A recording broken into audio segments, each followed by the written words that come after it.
We are in Myrtle Beach, South Carolina for this October East Division weekend of Major League Table Tennis. And a beautiful day by the beach has turned into a very pleasant evening as we get set for the nightcap on this Friday the 13th. It's the Princeton Revolution and the Chicago Wind to cap this opening night here at the Myrtle Beach Sports Center in the Palmetto State of South Carolina.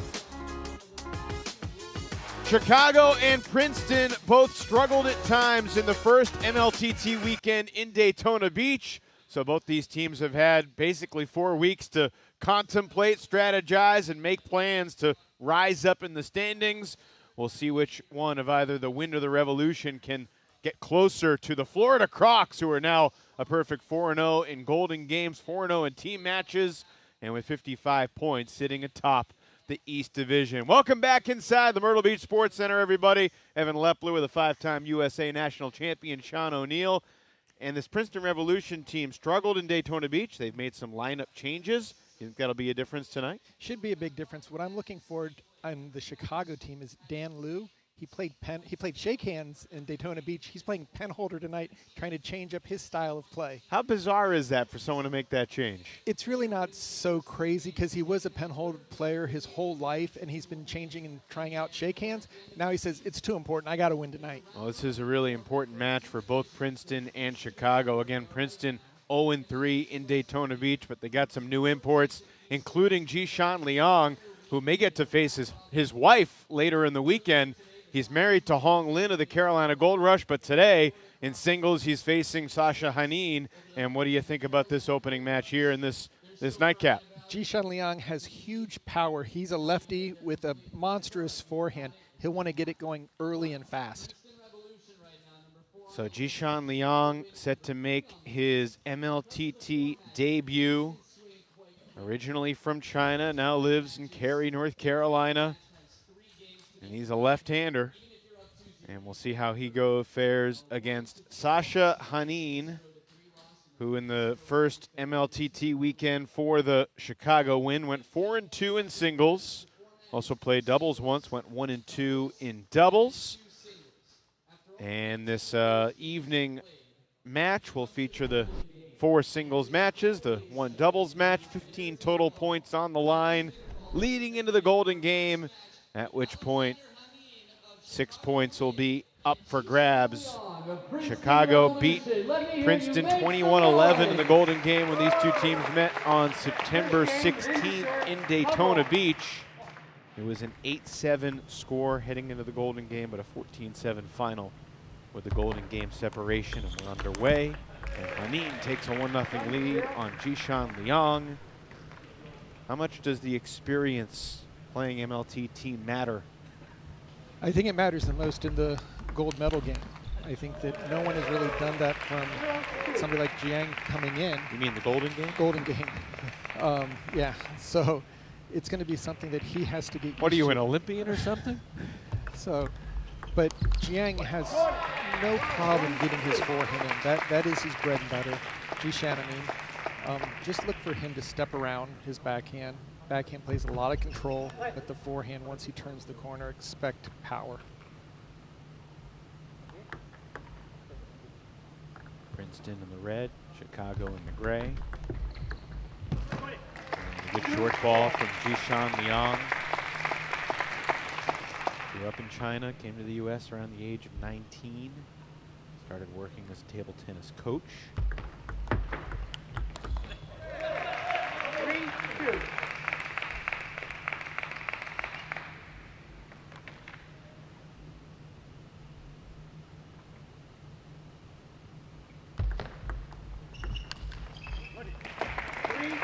Sends it long, and we are even 3 apiece, just getting underway. Of course, in the Ocho Day Showcase back in August, the premier event for MLTT, we saw husband versus wife, David Zhuang and Joni Fu, coaching opposite sides.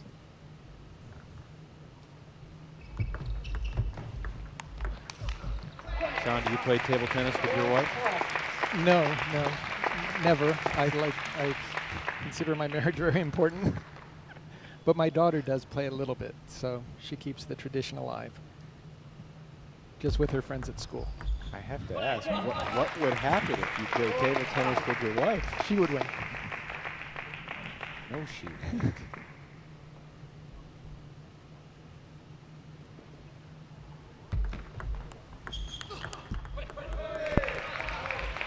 Five all here in this opening game. I wonder if you noticed about these first 10 points. Just Jishan's really taking his time to get into his rhythm. Hanim's doing a nice job of moving the ball around. But both of them are kind of looking for the speed and tempo that they're going to be able to do in games 2 and 3. There's a nice holding of the table by Jishan. That was nifty. It's okay to give up the big shot if you can cover the return. Jishan just puts it onto the table nice and easy.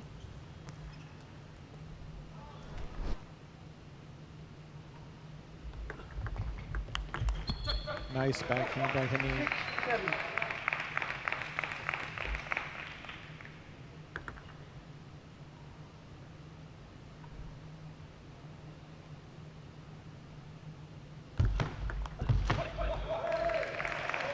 And these two teams battled on September 16th. Sasha Hanim faced off against Jinxin Wang.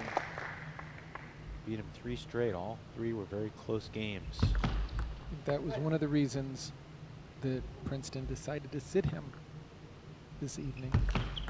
Yeah, we'll see Wang tomorrow and on Sunday, but not tonight. 8-7 lead now for Hanim. These are really big points for Chicago.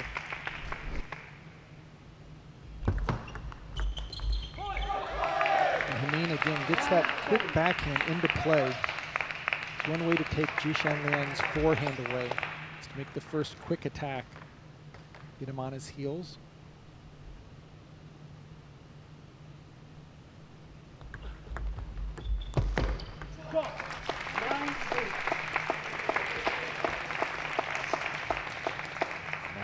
Eight now here in the opening game. Chicago win coached by Eric Owens.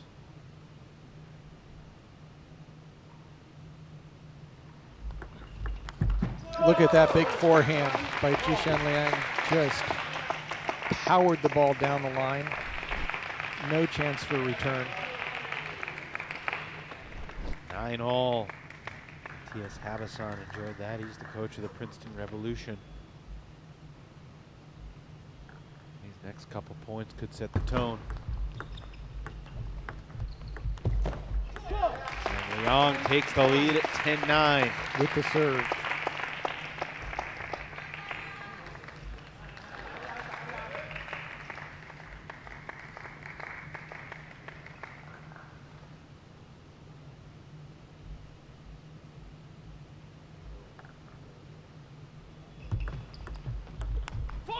Missed it.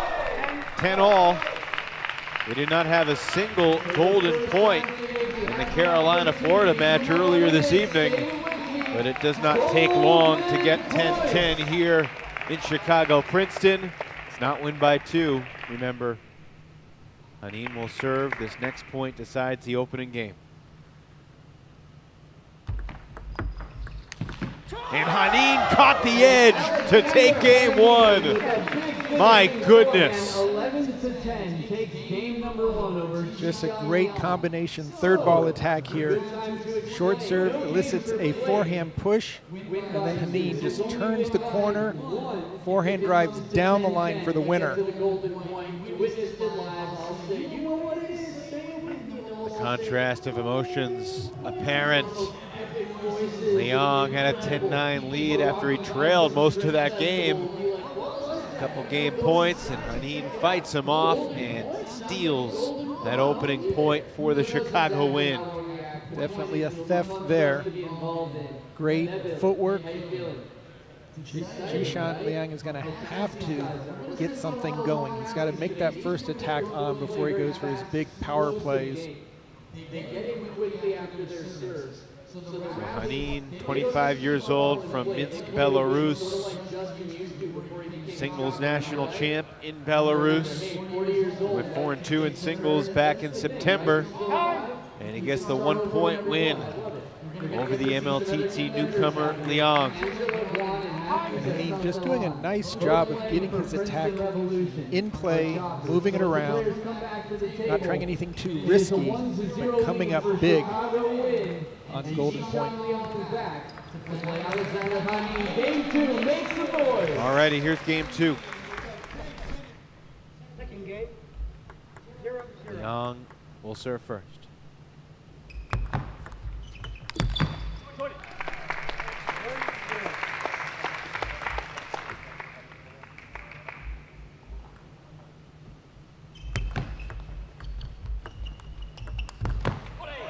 Nice backhand attack there by Leong.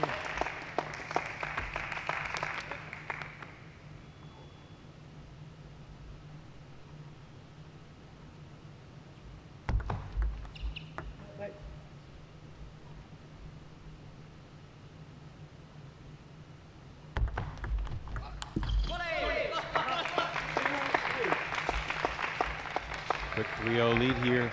Game 2 for Jinxin Leong after dropping game 1. It's on the board.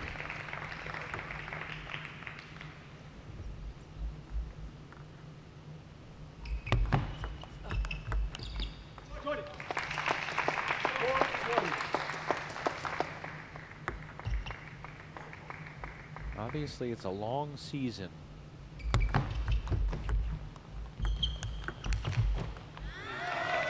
Major League Table Tennis will bring each division together once in September, once in October, once in November. All 8 teams will come together in Rock Hill, South Carolina, just outside of Charlotte for the interdivisional event early December. And then teams come back together January, February, March. There's plenty of time for both Chicago and Princeton to make a move to get back into playoff position. Obviously, the top 2 teams in each division will make it to the championship event.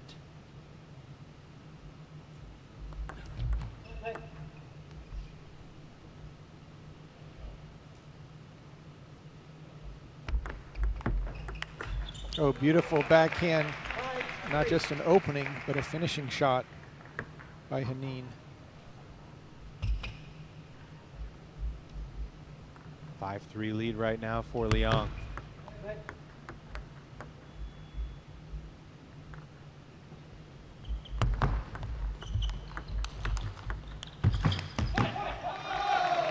Hanim back within 1 at 5-4.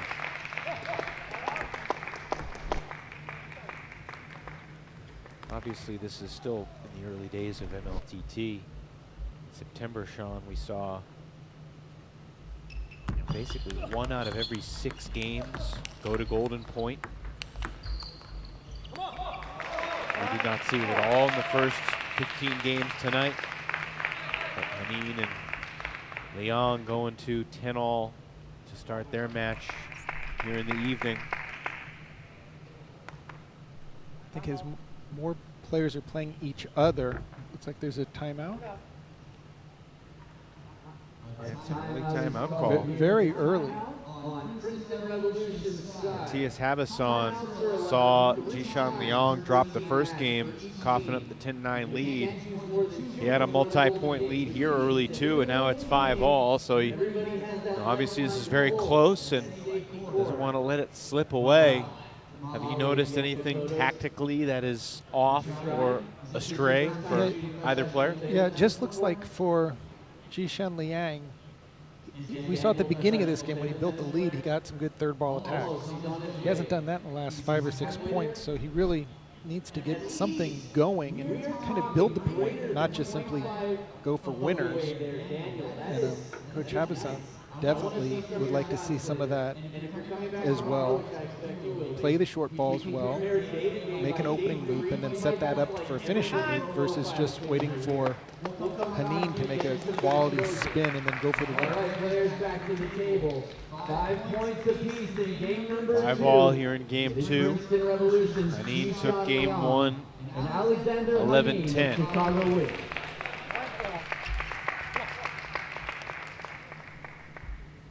Hanim has the serve. And very aggressive serve there by Hanim, going right at the deep pocket of the table. Does he take that same approach here in his second serve? Most likely he'll play very safe and short, nothing so risky. And again. Wow, third shot attack winner. Wow. And it's 7-5. So sometimes those timeouts can give the opposing team a little bit of extra confidence or momentum, thinking that, oh, your coach doesn't think that you have what's working tonight. Maybe I should just keep pounding the same position on the table. But this would be a call timeout and you lose 3 points in a row. Make that 4. Leong turn it around. That was That'll help. It was a great deep push by Hanim, but credit Jinxin with making a wonderful opening off of the push.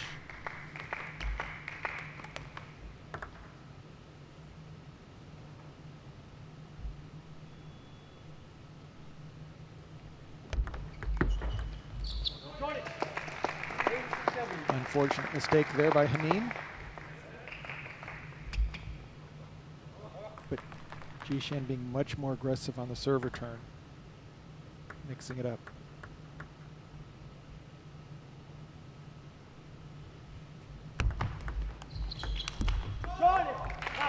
We're even again, 8 all here in game 2.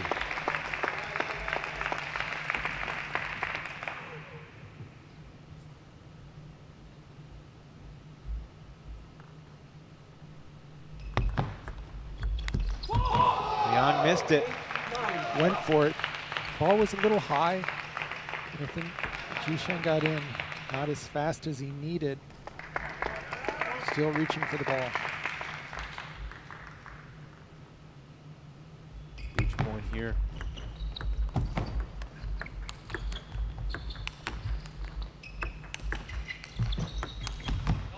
Hanim was in the attacking position, but Leong with some great defense to even things up 9 all. Taking a little bit of a risk to go out to the wide forehand. When you have an opponent back, generally the play is to play to their backhand side, easier to deal with any counterattacks.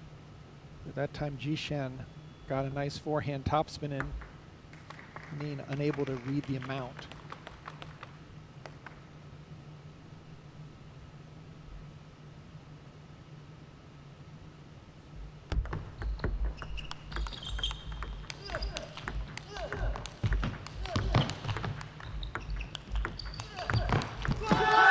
Great battle, and Leong takes a 10-9 lead again.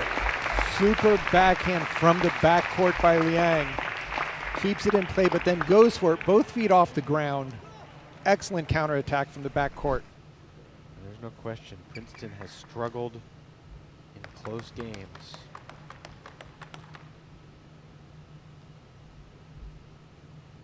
One more serve for Hanim. That was a solid backhand loop off the bounce. Third ball attack by Hanim. And once again, You know what it is. Say it with me. 10 all. Golden points.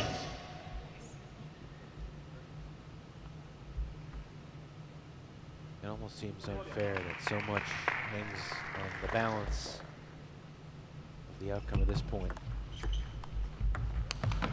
One game apiece. Hanim overcooks the forehand, and Leong gets back on track with an 11-10 win in game 2. Both games so so far, Just smart coming opening down to the spin, golden heavy point. top There's spin. only been one Very time difficult this to reloop season that we've ball if seen you're starting all three below games come down to the the golden contact point and just And lifts this it right now right is off the campaigning end. to be the second time in MLTT history in its inaugural season.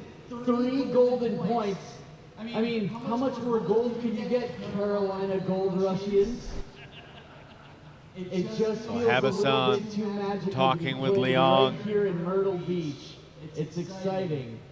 Wow. Certainly has been Sports tight the whole way. rising up to match Daniel's skill These two level. players very evenly matched. I'm really excited. Sports photography, it's important.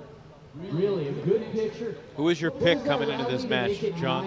You know, I thought coming in that Jishan being the slightly higher ranked player, definitely in the draft, that's how it showed. But Hanim, much more active internationally. I don't know about you guys, Jinxin but Wang one has point been that training stood out a so bit far abroad today and was also Pinto really focus on trying to make rush the table punching. the Olympic team for And all Team that other USA, stuff happened, played in but the World right now, Championships first as well match as of this Pan Am team Championships, matchup. and we'll be They're going already to putting Pan up Am some of Games. the best rallies of the But day. it's really a matter, I mean, 10-10, it's 1 point. It's something they're not used to. They're generally playing deuce games. So it's really a matter of nerves and will in order to get the job done.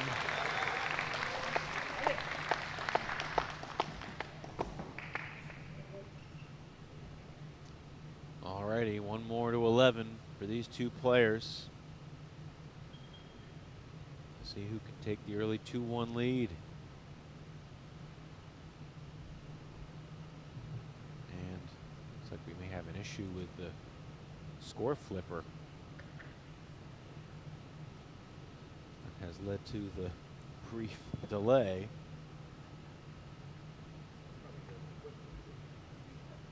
Should be some snaps on the back of that in order to just When you thought you'd seen everything. There's another one on the other side of the. Look at this ingenuity. We always travel with multiple score flippers. Ed Hogshead, the director of logistics for Major League Table Tennis, always has a plan.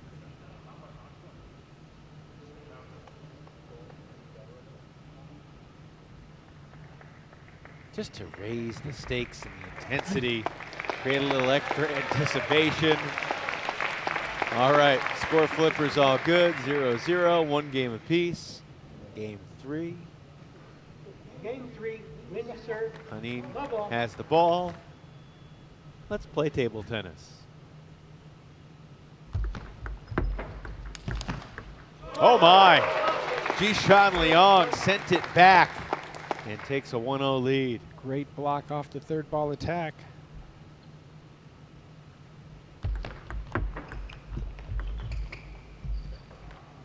Hanim apologizes for the net cord, but it's 1-all.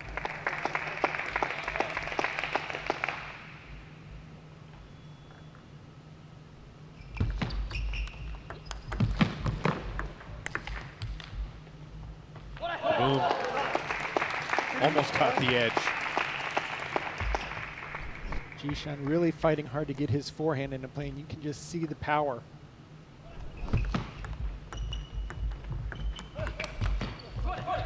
Big forehand there from Sasha. That's just great placement by Hanim. Looking it down the line for the winner.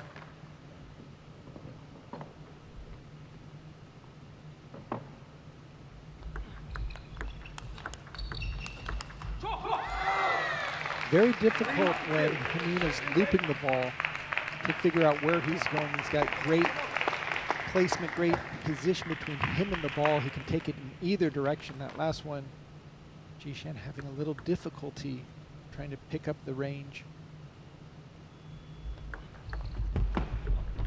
Oh, tough break there. Hanim into the corner of the table. You ever get hurt by the table when you were playing? Yeah, occasionally you'll catch a hand or a knuckle. Hip? Hip, not so much. But definitely players do get careful when they're returning serves, Right. and those balls are so close to a second bounce on the edge. They're taking full swings.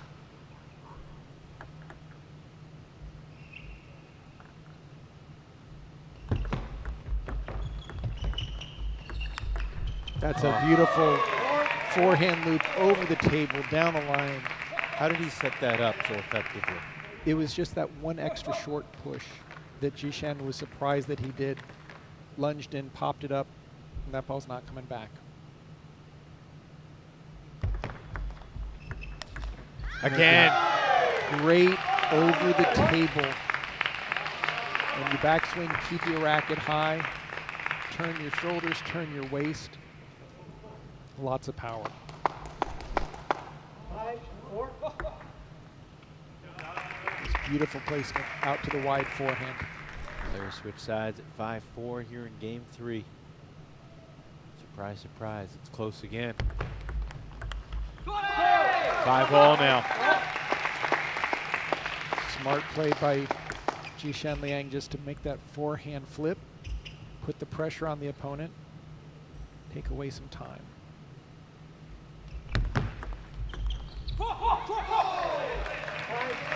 What's going to be the difference here these next 10 points as we get to the business end of this first singles match? I think it's going to be whether Jinxin Liang can put some power behind of his shots. Right now he's just kind of keeping it in play. Hanin's going to just be moving the ball around. Missed it though. And for a Set big it up. backhand.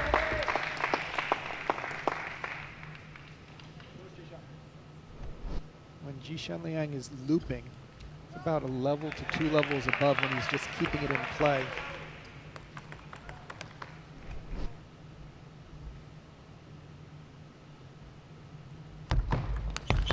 There's the forehand loop of Jinxin Liang. Just powered the serve. Did you say you wanted him to be a little more aggressive? He saw that the serve was coming off and there's no hesitation. 7-6 to Leong.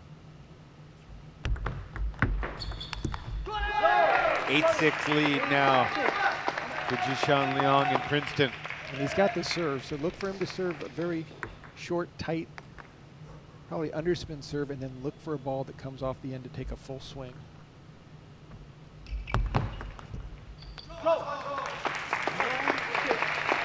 All of a sudden, some separation.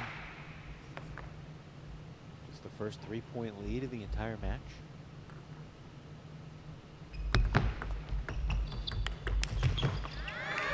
Hanim back within 2.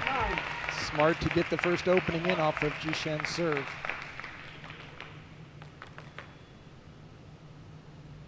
What are the odds that it goes to 10-10? Right now, say 33%. Make that 50. 46% at 9-8 here. Just beautiful third ball attack. Hanim wins this point, it'll be about 75%.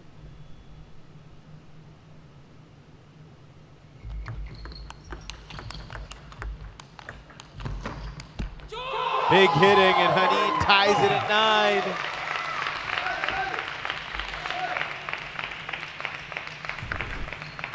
Again, both players just fighting as hard as they can to keep their forehands alive.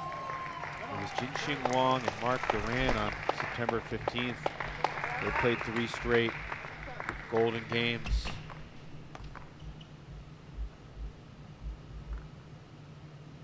See it again here. Now this time it's Hanim who takes the 10-9 lead.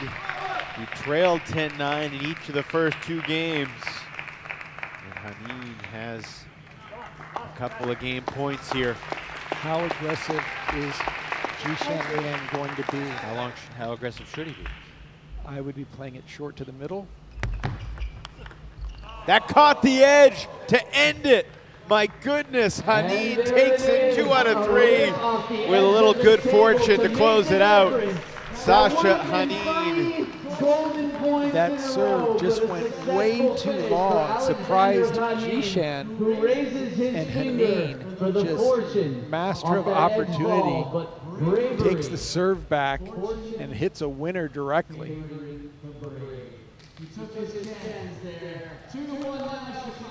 Great stuff from Alexander Sasha Hanim. The 25-year-old Belarusian. 11-10 win in game 1, 11-9 in game 3. After dropping game 2 by the 1-point margin. So Sasha Hanim will don the headset for us. Sasha, congratulations on taking 2 out of 3. That was about as close as you could ever get on the table. What was it like, the intensity of every point late in that match? Thank you for congratulations. Yeah, it was really tough match. Especially, you know, all the time, first match in the tournament is always difficult. And here, first set was 11-10, second set was 11-10, and also last game was 11-9. I mean, it was really close, but I'm very happy that I won in the end. Were you anticipating that his last serve could go long? Because it looked like you jumped right on top of it and had no hesitation. I was a little bit ready for this half on service, and also before, few balls before, I was also ready for that. Because many serve, he served like half long, but many times he just jumping to the table, and that's why my receive sometimes was really high. So I really was ready to start and make topspin in the end. Sasha, obviously you play to win every single point. Does your mindset change at 10-10? I hope that I hope that I can continue to win every time when 10-10. What is it like? Does it feel like more pressure in that moment? I will not say that it's like more pressure. You just need more concentration. You know? I feel only this, because when it's 2 points after 10-10, you always can think a little bit about the next point, not only like 10-10, about 11-10 or 11. And here you just need to think about 1 point and give all the power for this 1 point. Yeah. Awesome. Congrats on the win. Now 6-3 in singles in Major League Table Tennis. We'll see you later on tonight. Thank you. Thank you, Sasha. Sasha will be playing doubles alongside Emily Tan, going against Matthew Des Santan and Angela Guan later. But let me tell you what, this is a second singles match that I'm looking forward to. It's a rematch of a showdown we saw in Daytona Beach.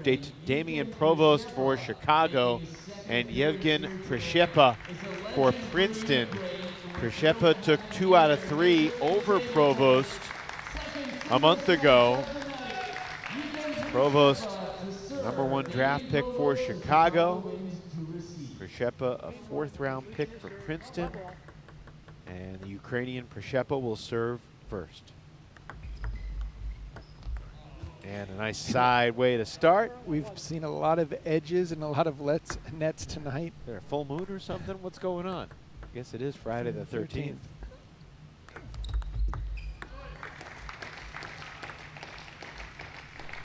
Sean, I assume you are not afflicted with paraskevi decatriophobia. No, not at all.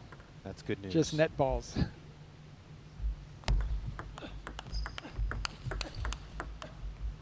These players are not backing up. It's just right on top of the table. Top spin to top spin off the bounce. Is there an 11-syllable word that characterizes being afraid of net balls? Not sure. There really should be. There's a word for fear of Friday the 13th and fear of the number 13. The reason we don't play to 13, we play to 11. And no deuces. It would have been an interesting idea if on this night only, on Friday the 13th, instead of to 11, we play to 13. Maybe next time.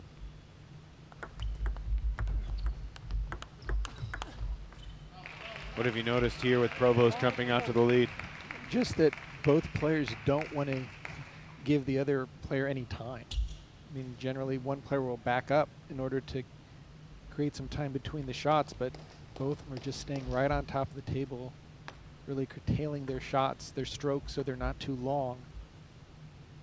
You don't have time to play big backswings or big follow-throughs when you're taking it off the bounce. Good return there from Prepa.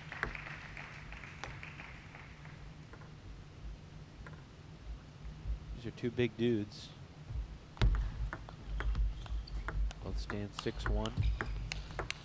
Lanky. Look at that, beautiful by Prepa, just staying ready and balanced on the backhand side when Provost delivers this nice forehand cross-court drive. Just redirects it to the open court.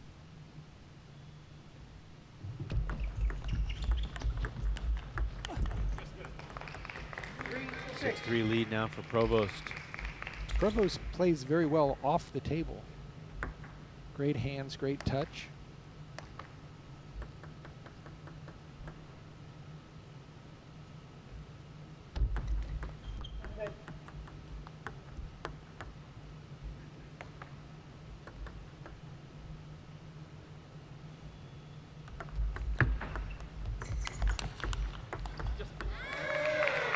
You say he plays well off the table. That was pretty good playing at the table. Yeah, just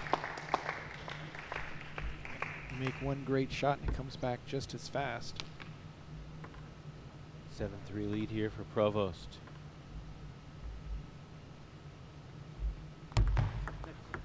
Damian dropped the first 2 games to Yevgen Prepa in Daytona Beach. Salvaged a point in game 3.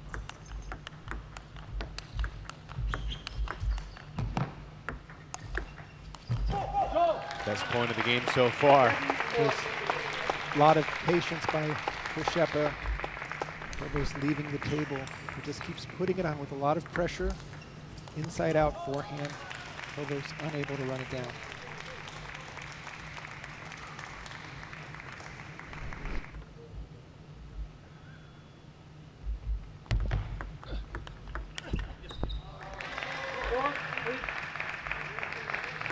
Provost able to maintain his 4-point lead. They go back to the towels, 12 points into this opening game.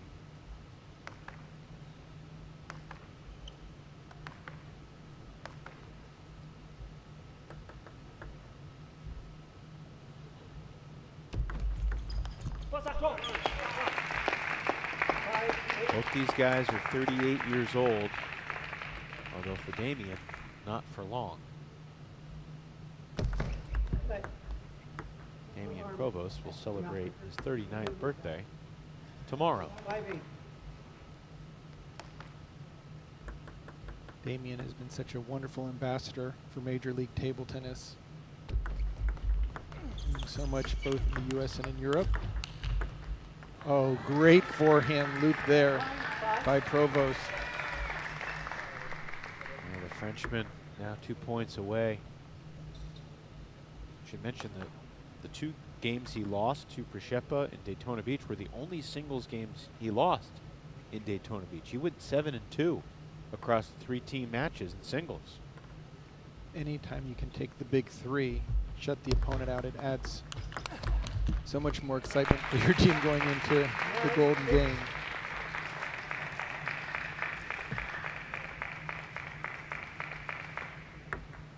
If Prepa could somehow steal this point, he would feel like he's right there with a couple serves coming his way. Absolutely. That's a beautiful backhand by Prepa. Just picks it up right off the bounce. Good depth on it. Did you think Damian played it a little too safe there? Yeah, you think he's just keeping the pressure on versus doing something with it. But there's a nice backhand by Damian doing the exact same thing. In these righty-lefty matchups, you see a lot of balls out to the forehand side when a ball pops up or is loose. Game point. There's a shot out to the forehand.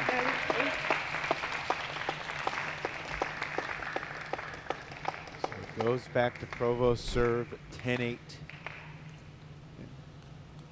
Prepa, excellent backhand technique, good placement.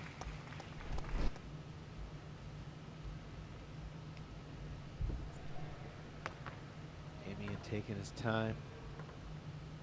Doesn't want to let this get to 10-9 or 10-10. Another game point here. Nice combo. Prepa just gets the backhand opening. Prepa's a gamer. He just does not go away. Nothing easy against Yevgen. 10-9. Provost prevails in game 1. Prepa frustrated that his shot caught the net. Very aggressive serve here by Provost. Deep into the backhand. Able to counterattack that first softer opening.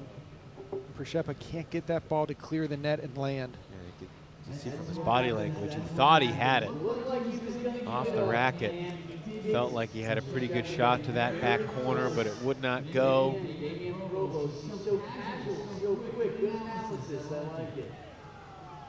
Provost gets the point for Chicago. I heard a little fun fact about this guy, Jason over here. I talked to his fiance earlier today, who should be coming in tomorrow. Took a little bit of persuasion. Damien Up the ante at the airport. from France.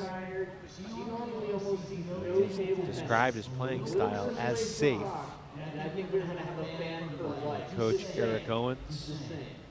All right, so team score now 3-1. Chicago wins in the lead. Princeton Revolution. What kind of player was Eric Owens? He was an excellent player with super footwork, an amazing forehand, nice serves, and a backhand that just kept the ball going one shot longer. U.S. champion, and in that time that he won, he took out two amazing players, David Leong and Chen Yunhua, in the exact same tournament, back-to-back semis and finals, which I don't think any player had done in the same event. So, amazing player. Just thrilled to have him involved with Major League Table Tennis in Chicago. You had some good battles with David Leong back in the day, right? Yeah, he got the better of most of them. We played doubles together, which was always fun. But he was a person who I generally didn't want to see in the finals. I would rather play him in an early round when he's still warming up. Prepa takes a 2-0 lead on Provost serve here in game 2.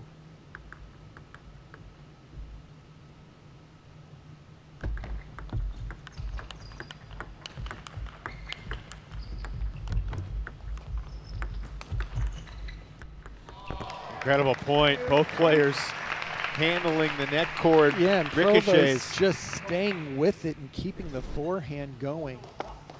Just so nonchalant, just keeping it one more over the net. Excellent play.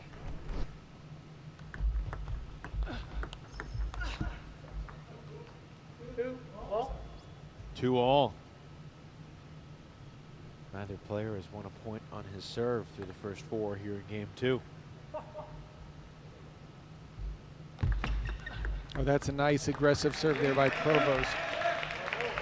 Most of his serves are just short to the middle. That time he juiced it up deep into the backhand.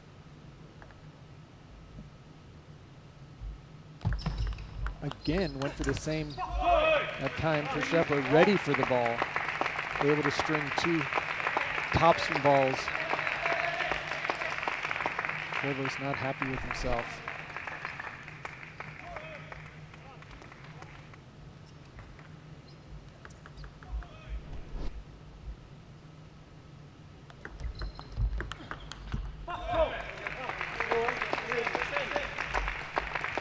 Prepa from Ukraine but moved to France because of the war.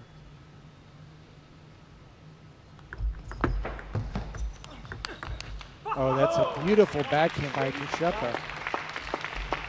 Just redirecting Provost's power right back at him.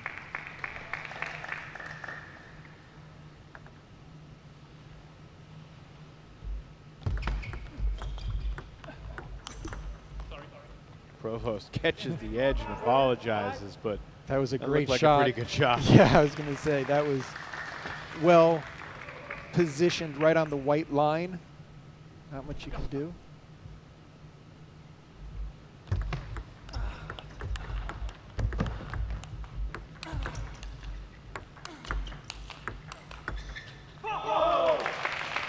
Both these players playing with amazing spin, great feel, both up at the table and one off.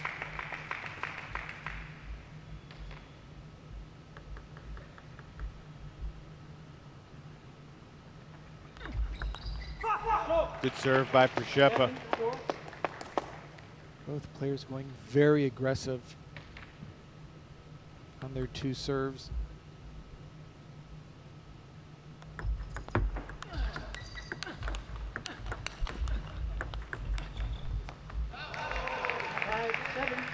This looks like a video game right now. They're just lining that ball up right on the white lines every single time. You can get lulled into not totally appreciating the athleticism that you're seeing, the coordination, the instincts.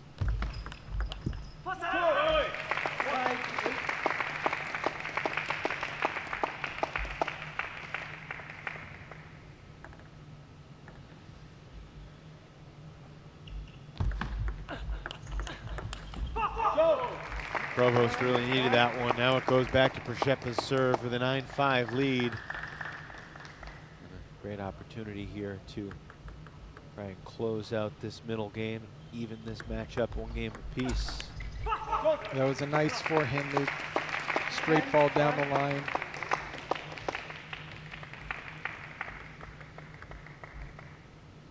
Game point.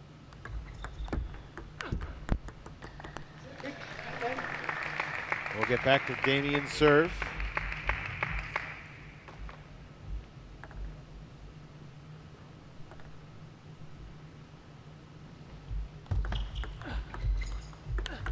Oh, bullet backhand there by Prepa.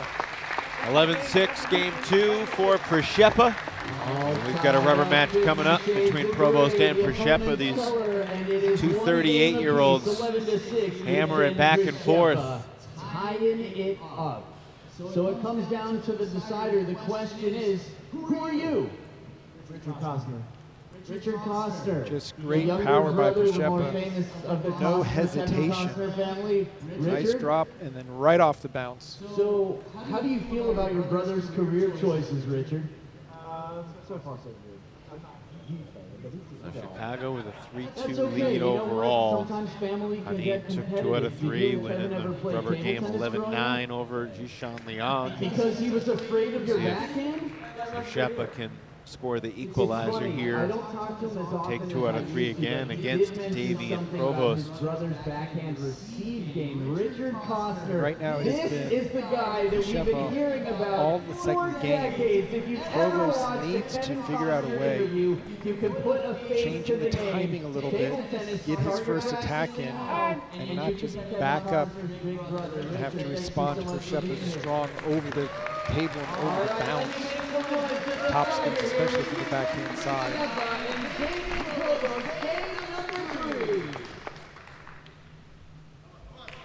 John, you said you do not suffer from paraskevidecatria. Did you have superstitions when you played at the highest level? Just tried to basically do the same thing all the time. Just the normal habits of getting rest, getting a good breakfast, getting a good warm-up. Don't bounce the ball on the line before you serve the ball. Which sneaker would you tie the laces first? Usually left. Had a couple favorite shirts, and but really just try to be as normal as possible and watch videotape a lot. Try to figure out what my opponents are doing, and fight for the net and edge balls. They're still in play. A lot of times players think that points over when that occurs, but they are playable. When you knew you had a big match later in the day, let's say you knew you were playing at 5 p.m., would you be thinking about it nonstop from 9 a.m. on, or would you try to separate your headspace? Try to get outside the hall. Try to get away from the action because it's so distracting, especially people coming up during a competition. But Eric Owens wants a timeout here, by the way. Prepa's scored 4 of the first 5 here in Game 3 against Provost, so Chicago's going to talk it over. Very wisely knows he does not want to lose any opportunities to keep these games tight. It's interesting. You tried to get away from the hall, get away from the game. Yeah, just I wasn't really a big music listener. A lot of players do that, put on headphones, sit down, but I just wanted to get some fresh air, go for a walk, but near the hall, and come in fresh. I don't know if you can see my chest. Just so I could get hugs from other people wearing MLTT. Did you travel with a Walkman to the 1988 Olympics in Seoul, South Korea? I think, gosh, we have Walkman back then. Yeah, we must have. I must have had my TDK. I know you didn't have an iPhone. Right. All right, back from the timeout. Well, the phones they gave out to the Olympic team there were very small and almost rotary. All right, out of the timeout. One more serve for Prepa. Oh, look at that backhand. Nifty stuff. Just turning it over. Switch sides at 5-1. Again, nice control. And that first ball that comes up a little bit, Prepa's just jumping on it with his backhand.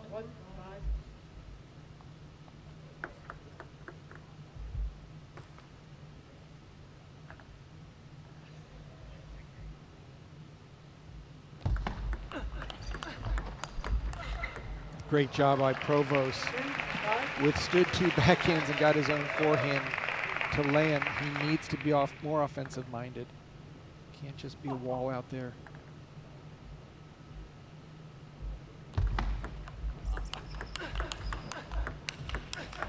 You know what's funny is last week on the West Coast, not last week, but a few weeks ago, we saw matchups between 2 players that combined age-wise weren't as old as either of these 2 players we got here. Is that going to catch? Nope. Almost. Table tennis is such an experience-based sport. Every year you play, you get better. These guys keep their physical form really high. So even at the later years, they can still compete at the international level.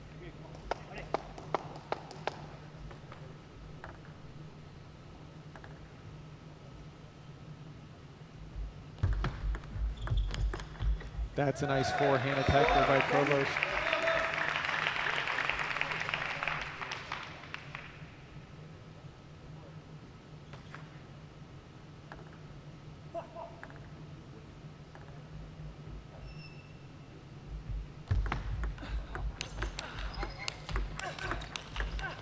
Very smart. Once again, Provost working on the wide forehand and quickly takes it to the backhand side after Prepa gets off the table.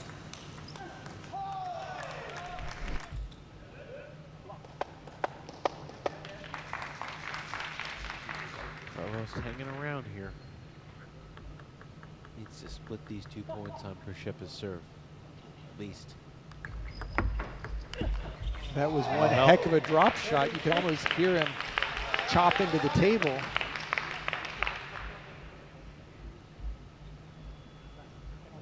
All of a sudden it's 7-6, and we're going to get a timeout from Matthias Habasson and Yevgen Prepa. So this third game, you can feel the gravity that goes with it, especially with a 1-point difference separating the 2 teams through the first 5 games. Both these 2 teams desperate to get a victory to start this weekend. Not very often in 2 games that both coaches call timeouts, trying to change the momentum. Is the same name as an actor from the Birdcage who's wonderful on Broadway.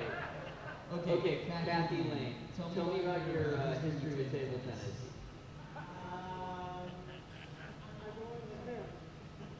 Alex Cazacu giving some words of advice to Damien Provost. Here are the full standings for the East Division. Remember, it's not overall win-loss record, it's the total points that they have.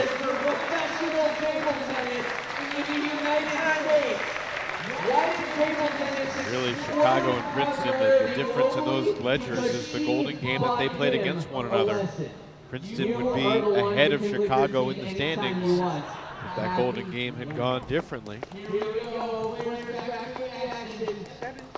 Chicago started that Golden Game with a 1-0 lead and then blew them out.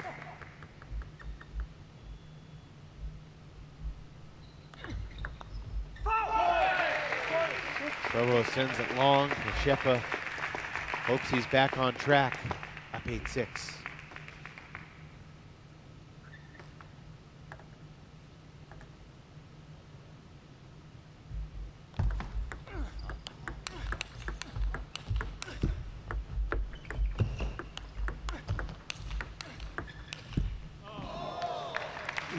Lucky breaks for Prepa, both getting a net that Damien was able to lift up, but then another net later on that goes off the end from Provost's paddle. Yeah, it's cruel. Nice deep serve there. Two serves here for Prepa. Up 9-7.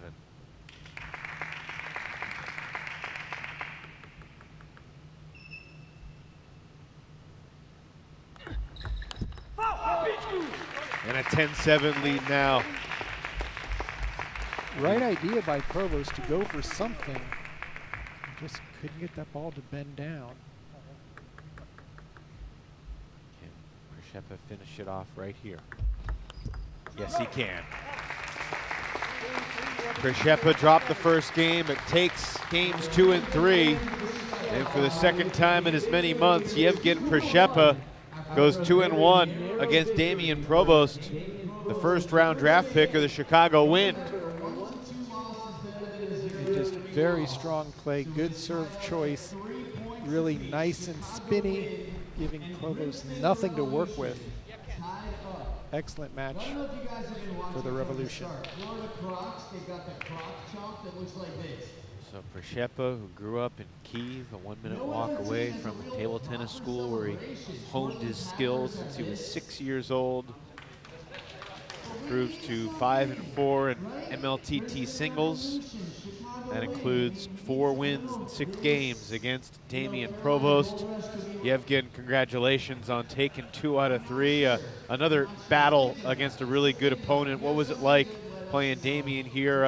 How did it compare to a month ago in Daytona Beach? Thank you for your congratulations. As you see by results, result is the same, 2-1 to me. But he's very smart player and always hit me the places that I don't expect. So many white lines and good shots really, and he has amazing serve. But I was ready, a little bit lucky in the end, so I win.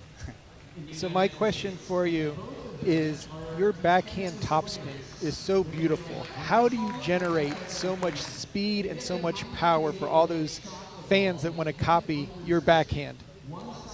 I don't know. It's a difficult question, but I love from childhood to play from backhand, so I think I have talent for this. And for amateurs, I can advise that their wrist must be very relaxed to make the good spin. Excellent point. Yevgen, after the first match, or after the first game of this last match, Damien, who won the last match against you in Daytona Beach, so he had won 2 in a row. Did your confidence waver at all after the first game, and did you make any adjustments in games 2 and 3 to get those W's? Actually, I was playing first set also very good, but so I was confident in my game, and I had planned for next 2. How's your baby girl doing, Yevgen? Thank you very much. She's doing well. Thanks. Good stuff. Thanks so much, Yevgen. We'll see you at the Golden Game later on. Thank you. See you. Yevgen Prepa, father of 2. He's got a 12-year-old daughter and then a daughter who's about 3 months old. I'm looking forward to this mixed doubles match with 2 choppers for the Revolution and 2 very offensive-minded players for Chicago. So it's Matthew Des Santan and Angela Guan for the Princeton Revolution against Sasha Hanim and Emily Tan. You're looking at Angela Guan making a play in the Golden Game back a month ago in Florida. And here's Hanim and Tan. Emily Tan, just 17 years old. And what do you think, Sean? Who has the edge here, the offensive-minded team or the defensive-minded team? It should be the offensive. Generally, odds are when you have an offensive team and then defensive, offense can set it up, choose their shots, go for the big wins. But in mixed doubles, if you don't play with your partner a lot, that can also force some issues. That ball caught the back edge of the table, force some issues on who's really the quarterback, who's the one who sets up the opponent or sets up the teammate. So Angela and Matthew have played quite a bit now. They played in Daytona Beach, I want to say at least 2 matches, maybe all 3. So we'll see if the choppers, and Matthew does attack quite well, and Angela can attack on her backhand side. We'll see if they can just mix up the spin. But right now, don't be surprised if Emily and Hanim can actually get the job done.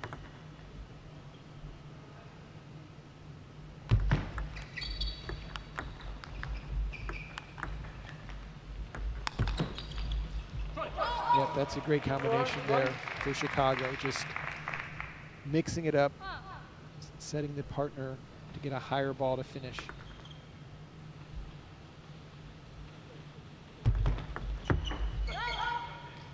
A 5-1 lead for the offensive-minded duo of Hanim and Tan.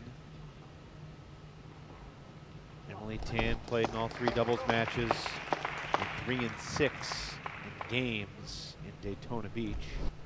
Hanim was her partner in one of those matches, Hanim going 1 and 2. And that's a offensive-minded winner from Matthew Des Santan. We have seen him morph mid-match into an attacking threat. What he'll like to do is play defense until he sees the opponent can read his spin well or put balls through him. Then he'll just switch and then go offense.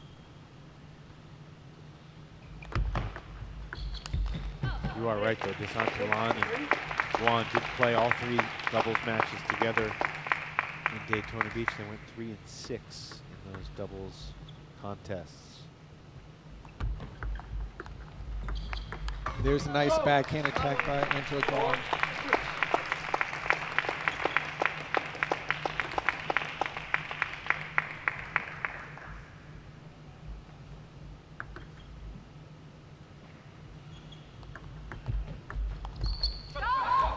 I say, I like the footwear for both of these ladies. They're stylish, a mix of pink and purple and pink and black. Looks good.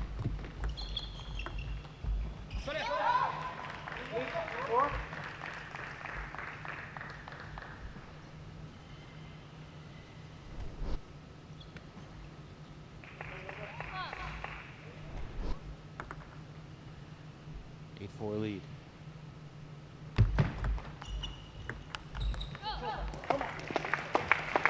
And gave herself a playful smack in the face after that miss.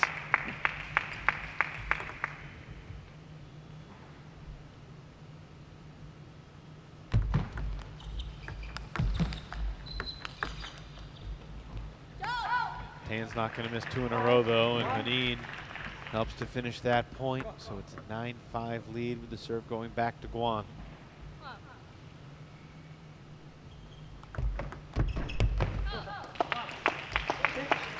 Nine 6 now. 2022 women's singles college champion with another serve.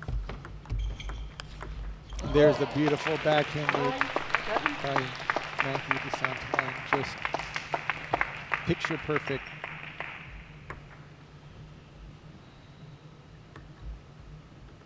Calls the play. Tan to serve up 9-7. What a great low return from Angela Guan. All of a sudden, it's a 1-point game here in the opener to this doubles contest.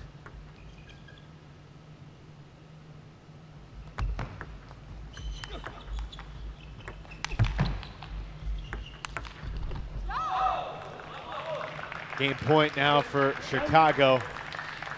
Great teamwork by Chicago here, just setting each other up. One big smash following another one.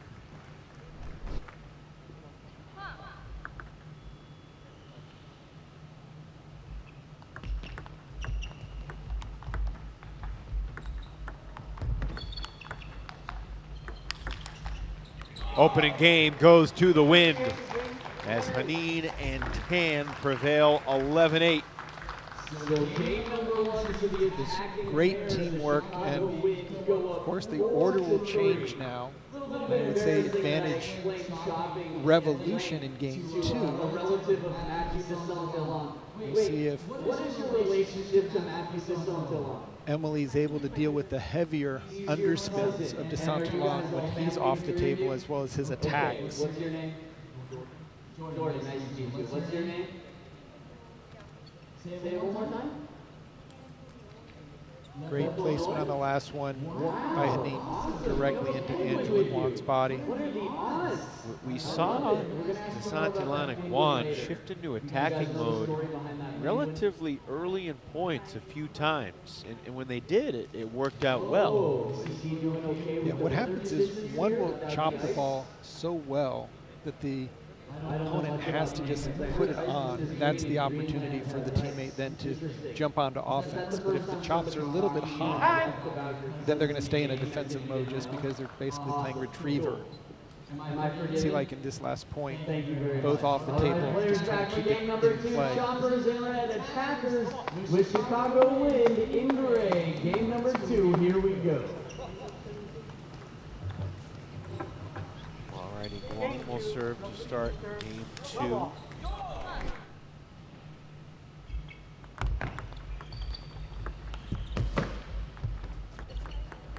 And got the break with a net. Chicago in front 1-0.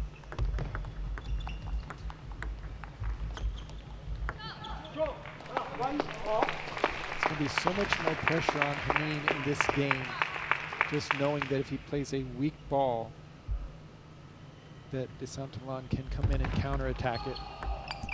And there's the heavy underspin. Emily Tan's going to need a forklift to get that one up and over the net.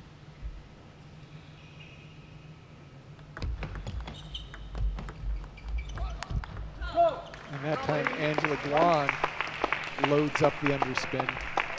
Correct me if I'm wrong, but at this time, forklifts are not permitted as part of the game. It would certainly be a twist. And just look at how this game has started out for the Revolution. Kind of similar to the last game.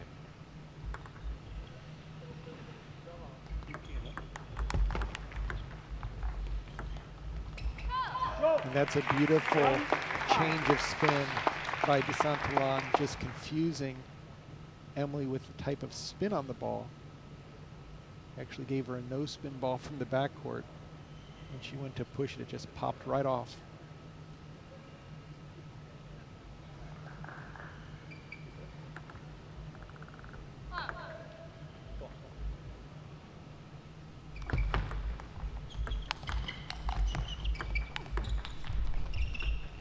Oh, Guan catches the edge. And Princeton gets back within 3 at 5-2. Just the extra hustle is rewarded. Big part. Oh, Emily Tan with a great backhand hit off the bounce. 6-2 lead for the Revolution. Turning the tide.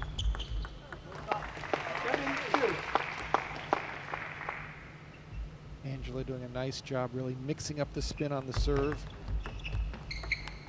And then look at that, it's basically a third ball attack with underspin. Matthew Des Santan comes in with that heavy cut. Emily unable to lift it up over the net. And there's the powerful forehand.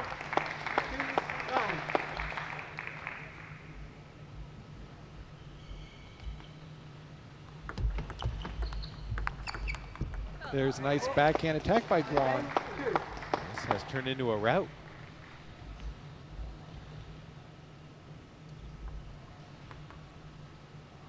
Game point.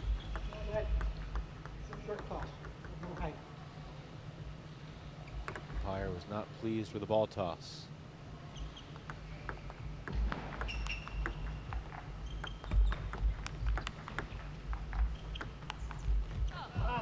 Game 2 goes to Princeton in convincing fashion as Des Santan and Guan roll 11-2. So the Choppers Mixing it not up just nicely turning the with ball offense. for spin, but really turning the Changing it to scoreboard defense. around 11-2. So much pressure After being on beaten Emily 11-8 Tan in game number 1, to quite a read the response. spin and bring the ball Sometimes down. people think, why do people still chop? When's the last time I saw a chopper be a world champion? The simple answer to that question is, for any individual, chopping might be the best game that you can play. I mean, how many people here use pips? Right? When's the last time a world champion used pips? Well, that doesn't mean it's not good for you, right? When's the last time somebody lobbed and snaked their way all the way into a position with MLTT? Sometimes it's just nice to I listen to don't know, Professor Bobrow but lecture it the works crowd. for some of us, right? Anyway, the Choppers really doing a wonderful job here coming back So in. look for Des Santan. Princeton to try to get to 5 first to get that second quarter. Keeping the Penguin We nice saw and that cool. I game love it. for the second half. We got a lot of fighting here going on because game number 3, it is tied up 4 points apiece. This will be the deciding game in this match and in the overall team match. Chicago Win versus Princeton Revolution. What do you got here, Sean? Which side you taking in game 3? I'm going to go Revolution. I like the Choppers. Interesting.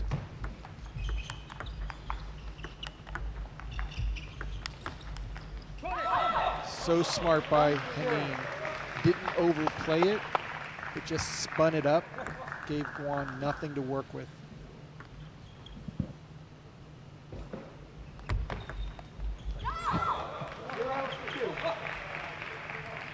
Flummoxing serve from Emily Tan.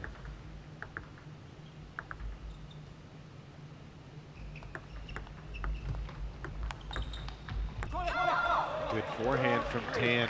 Tan's doing an excellent job right now. It's almost like Chicago hit the reset button after that game 2. Already scored more points here in game 3. And a 4-0 lead now for the Wind.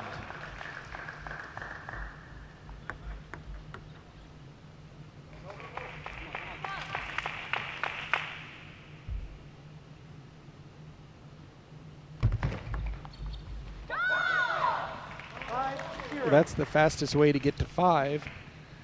I'd say.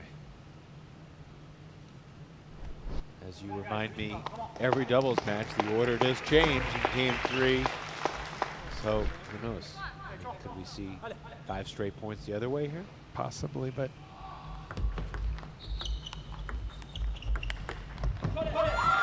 Hanim, Hanim and Tan playing inspired. what a great forehand. Just jumped on top of that one.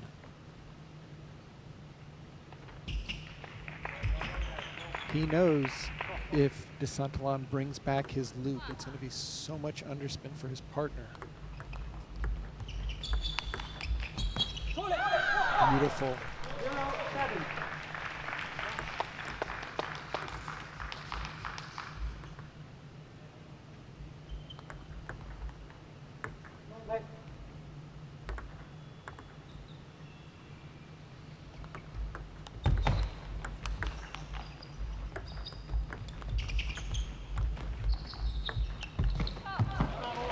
That was a fun point with Tan and Hanim moving around all parts of the table. But it's the first point of the game for Des Santan and Guan.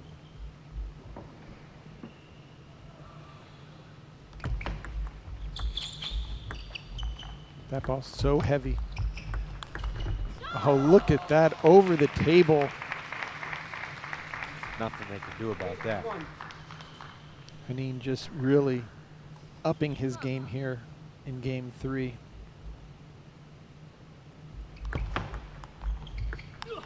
Deep, deep serve. Tan caught the net with that forehand. And that's the tough situation right there where Hanim will go heavy, heavy spin. Des Santan will bring it back. And then Emily Tan has to work off of a ball that she can't produce that amount of spin. So either she has to play it safe or go for a very difficult shot. I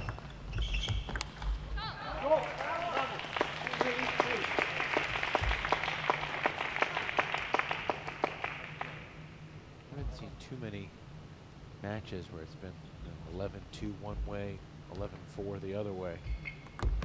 The beauty of mixed doubles.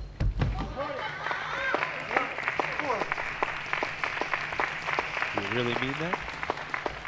Yeah, it really happens quite a bit when you have the female hitting to the male and the male hitting to the female each other game. Rule of thumb is get the strongest female player you can find, let her do damage.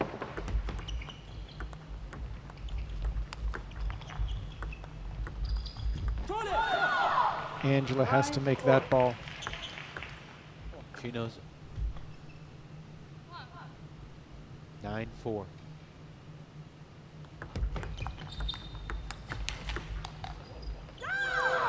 How big has Hanim been in this game? Yeah, we probably haven't talked about it enough, but just good shot after good shot. Game point. Appropriately, Hanim with another big forehand to close it out. Sasha helped Chicago get 2 points in singles and then 2 more points in doubles as they close out game 3, 11-4, taking 2 out of 3 over Des Santan and Wang. Actually, from 8-1 up, a string of points there for Princeton Revolution, quite exciting. Emily Tan and Sasha Hanim currently arguing about who gets to do the interview. They're both so eager to talk to Sean O'Neill. At this point, I think we'll see. Looks like Emily's coming on over. Up by 1 point, Emily Tan draws the short straw. This could be massive for Emily Tan joins us now. Emily, thank you for putting on the headset. I know talking to Sean is a lot of pressure, but we appreciate you joining us. I mean, you drop game 2, 11-2, and then you turn around and win 11-4 in game 3. What do you guys talk about after game 2 to flip it around? I think we just said we're just going to go for it and then like be more aggressive. So game 2, as we can see, I was pushing a lot because I was scared of those high balls. He shops like really spinny, those high balls. Even though they're high, they're really spinny. So I just pushed it and then hoping my partner could attack. But like I guess game 2, I was in a really big lead from the first 5 points. So I just chose to be more aggressive and said I just go for it. How much fun are you having not being in school right now and being on the East Coast playing table tennis? I'm actually really happy to take a break.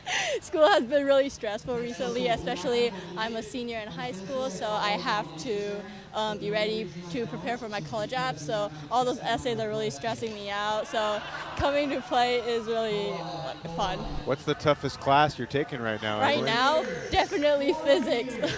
Yikes.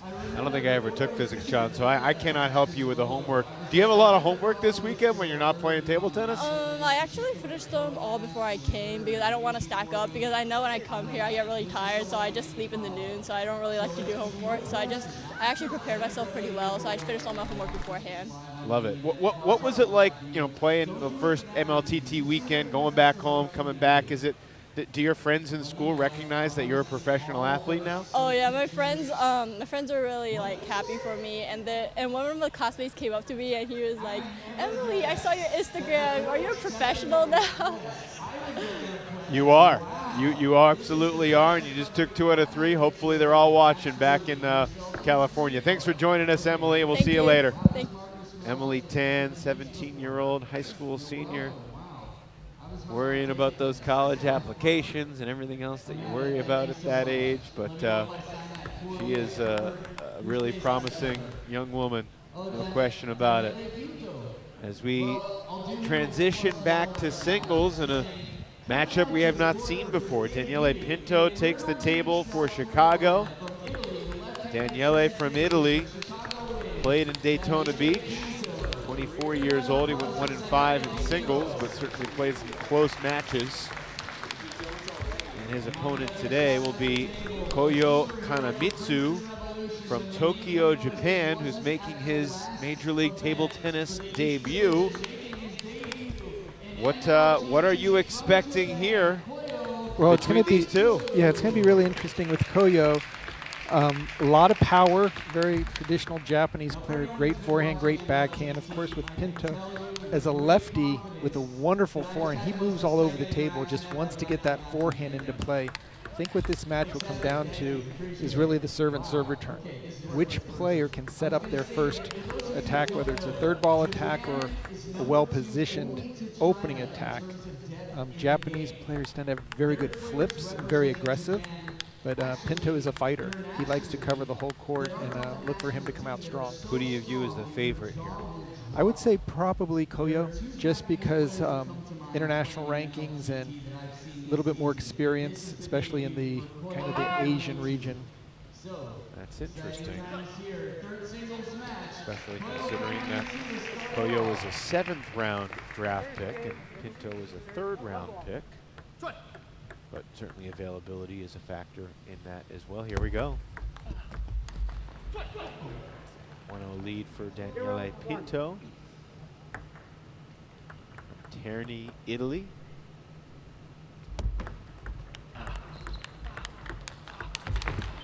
How about that? You'll see with Koyo that he stays very close to the table, not a big backswing. Pinto has a little bit more of a backswing in order to generate power.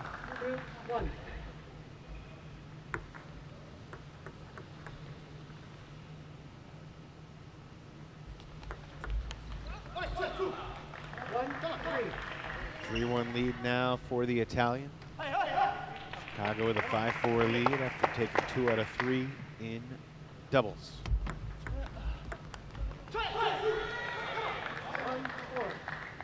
Earlier today, Florida defeated Carolina to surge into first place in the East Division. Wow, look at that shot by Pinto. And he's locked in.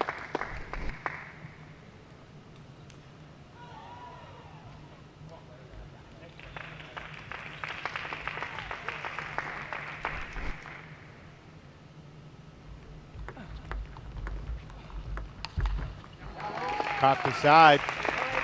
Koyo Kanamitsu makes it 5-2.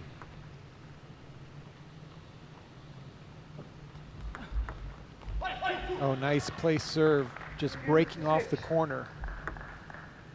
Tough to determine whether it's coming off the end or breaking off the side. Does the same thing the other way. Which, by the way, is the 3rd straight singles match. That's a lefty versus a righty. A lot of these coaches pick lefties knowing that the doubles would be a key element.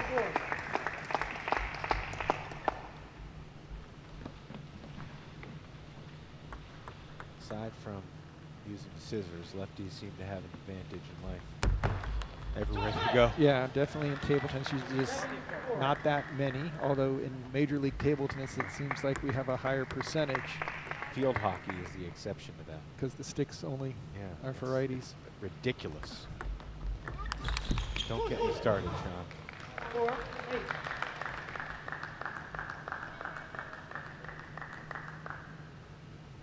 8-4 lead for Pinto here.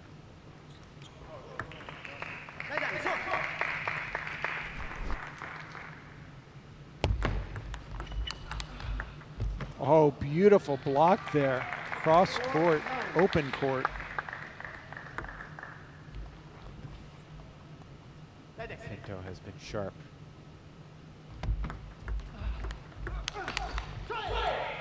Just a super counterattack there by Pinto, just right off the bounce. Whole slew of game points here for Daniele.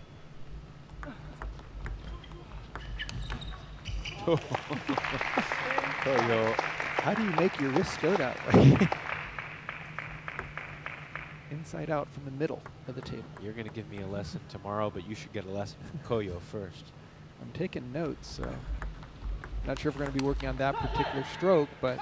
Game 1 goes to Daniele Pinto, an 11-5 convincing victory to get this 3rd singles match started over Koyo Kanamitsu.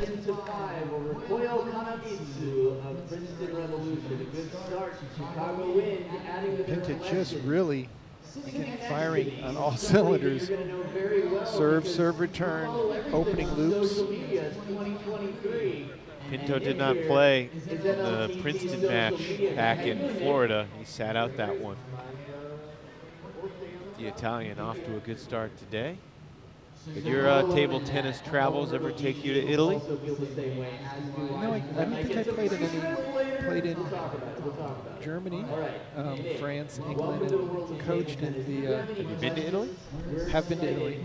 Did the Rome, Florence, Pompeii tour with the wife. It is a wonderful place. Yeah, it's tough to beat. Have you been to Japan? Many times. Table tennis, pretty big in Japan.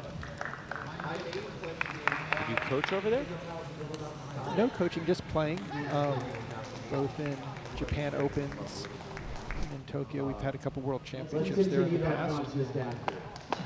One of my previous sponsors, Butterfly, who is the sponsor of Major League Table Tennis, is headquartered in Tokyo.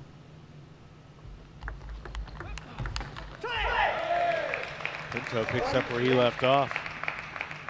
And I want to say for Pinto, I think playing in Daytona Beach gave him so much more of a feel of what to expect, and it's not easy coming out and playing that first match against somebody so strong. Opportunity here for Chicago to try and create some separation in this overall match. Absolutely. I'm sure that's what Coach Owens is thinking about.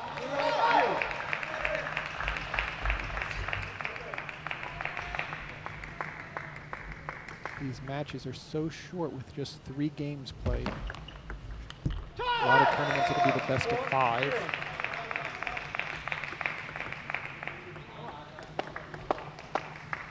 Nothing for Daniele. And he's just mixing up the serve really well. Not easy playing a lefty. And Pinto's mixing both the placement and the depth.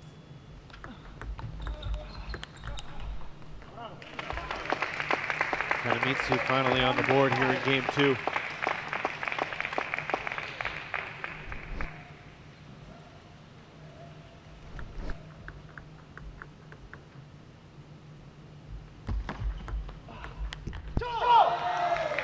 Just really having a tough time getting something started by Koyo.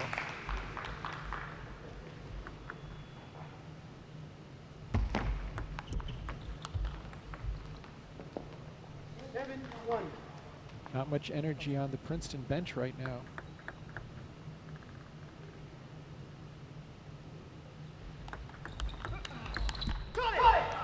Yeah, and that matters. I mean, we certainly noticed that out west. The Bay Area Blasters at times were low energy, and it showed. You draw energy off of your teammates, especially in a league or a team sport. And they're looking dejected or looking around. It's tough to get pumped up.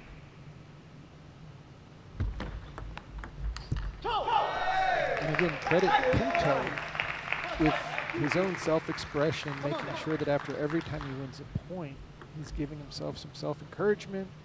If he misses a shot, he's not getting down on himself. That's a beautiful backhand leak there by Kanamitsu. And a huge hole to dig out of if you're Koyo. Yeah, you want to almost just do a reset, turn the game.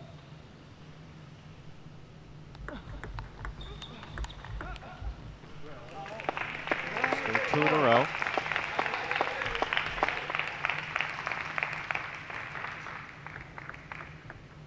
More serve for Pinto. If Kanamitsu could win this, it could get a little interesting.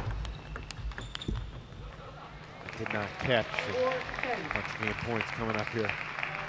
Instead of 9-5, it goes 10-4.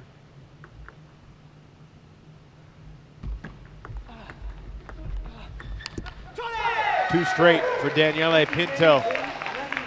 He has outscored Kanamitsu 22-9 across those 2 games. This is exactly what Chicago wanted, to create that separation and possibly get a 3-pointer. Pinto just driving the ship right now. Well, this is a little complicated. mixing it up, getting that forehand into play, and Kanamitsu is just having issues getting the ball to land on the table. That's the issue that you're going to come across when you give me a lesson tomorrow morning. I'll keep the ball a little bit higher so you won't have the difficulty that Pinto's giving him with every ball just at net height. Yeah, folks, this is the big thing. Don't worry, it's not going to be filmed. But Olympian Sean O'Neill is going to give the novice Evan Lepler probably tomorrow morning a table tennis lesson. It'll be the first table tennis lesson of my life. And you'll be officially in the pool of players that they can choose from. Yeah.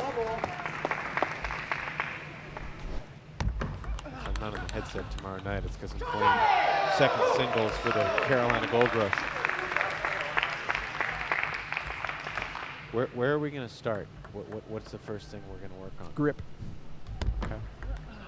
Do you think I'm a shake hands or a pen holder? You're shaking hands. No question about that. But you've never seen my pen hold. It's okay. I'm holding the pen right here. Do you see this? The paddle I brought for you was shake hands. Thank you for that, by the way. And Pinto is just continuing to have his way. Koyo has nothing to work with.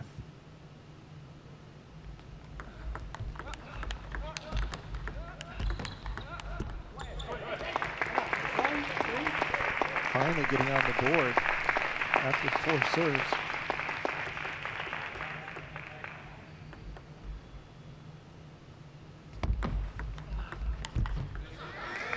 An open court there for Koyo to just play, but no rhythm.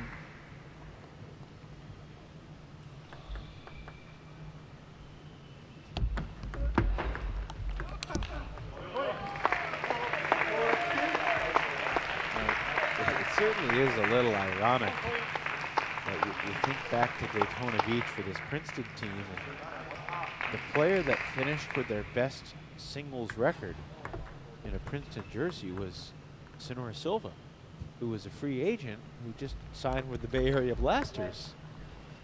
So he's making all sorts of history, being the first MLTT athlete to play for 2 different teams. We knew, based on his play, that some team was going to be smart and clever and claim him off of waivers, I guess. So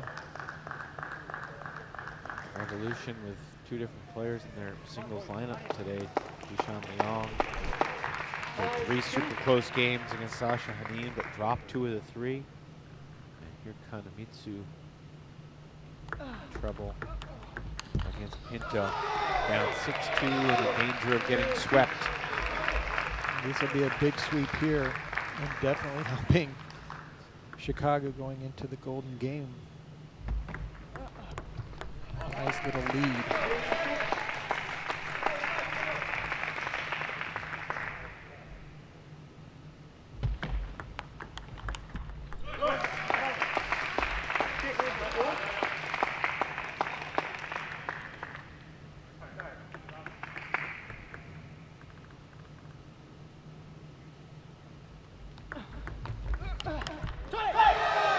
Big point, keeping a 3-point lead. Nice third ball attack by Pinto. Just when Koyo was maybe getting a little hope.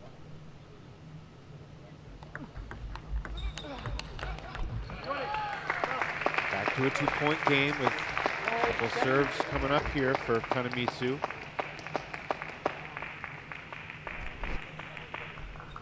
This is a pivotal point that's on the line here. 8-4 or 7-5 going into the last singles match.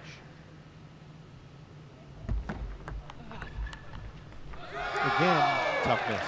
Yeah, Kanamitsu unable to get a good turn on the ball.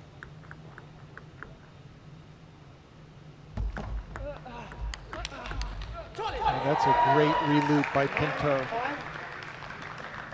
On the forehand side, just really moving the ball around nicely. Staying on the offense.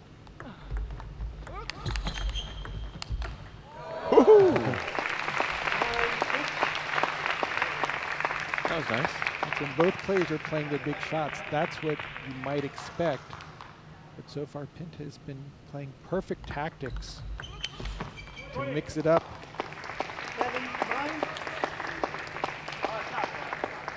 Just needs to close the deal right now.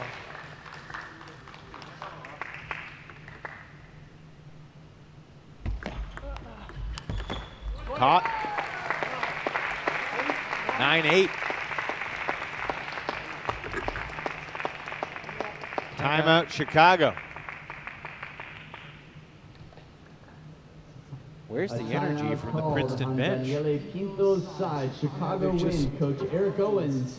I think they're surprised that Koyo isn't landing any of his easy shots. He's making some big ones. Yeah. But basically, you don't have the luxury of waiting till the third or fourth game to get into the match because it's only the best of three with all three games played. 11-5, 11-4, those are blowouts.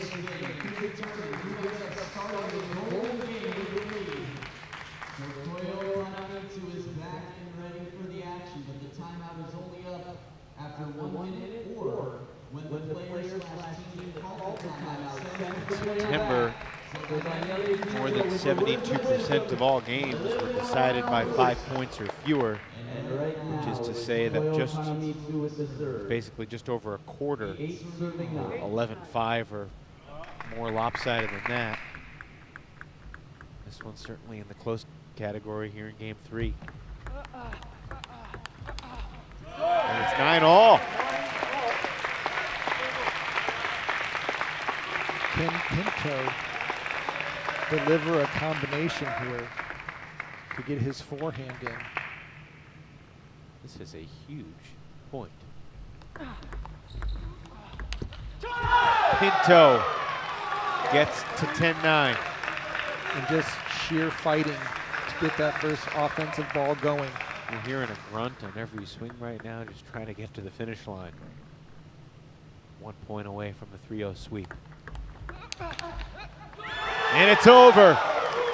A masterclass here in Myrtle Beach from Daniele Pinto as he sweeps Koyo Kanamitsu 11-5, 11-4, 11-9. Just a tremendous fight by Pinto.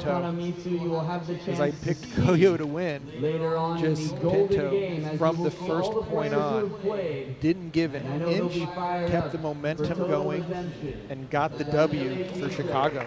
All that he was the drill came out here playing strong today in his third singles match. So entering the arena, So Daniele Pinto, after going 1-5 in singles a month ago, starts this Myrtle Beach weekend with 3 consecutive victories. Outscores Kanamitsu 33-18. Gets 3 big points for the Chicago win. Daniele joins us now. Congratulations, Daniele. That was impressive. Much closer in game 3, but overall, from where we sat, you played really well. How did you feel about how you played? Thank you so much. I was, really prepared for this match in Myrtle Beach because after Daytona I was a little bit not happy with my performance. So I came here with a lot of expectation and happy to go this match. What did you work on over the past few weeks to get ready for this weekend? I work a lot on my open games, trying to make many long service and be ready to play the rally. Because in Daytona with close game was not so easy to win points. In this big hole, the ball coming slower. So I work on open games, long service, and run, and play forehand, all table. And did your coach, Eric Owens, mention the significance of trying to win 3-0 versus a 2-1 victory and how it affects the overall team performance? Yeah, of course, on 2-0 this timeout was really important for me because I was losing some points, so concentration. So I tried to keep going with the long service and play to middle because I was expecting more with backhand, and happy that I could take it. Well, 3 big points for your team. Congratulations. I'm sure that feels good after what transpired in Daytona Beach. We look forward to seeing you in the Golden Game here shortly, Daniele. Well done. Thank you so much. Yeah. Daniele Pinto, a 3-0 win in the third singles spot for Chicago. So an 8-4 lead. Chicago guaranteed to have an advantage heading into the Golden Game. The question now is how wide that advantage will be. And this fourth singles match features Dan Liu going against Matthew Des Santan. It's a rematch of what we saw in Daytona Beach a month ago, Sean. But if you see the grip now for Dan Liu, he's using a shake hands grip where it's both the forehand and backhand on opposite sides now. In this match, he's going to be going to his traditional penhold grip, which is how he learned the game. He can hit the ball on the opposite side, but you'll see most of the balls hit with the black side when the ball goes to both the forehand and backhand, especially on the pushes. 1-0. Quick 1-0 start. Miss hit from Des Santan on the return.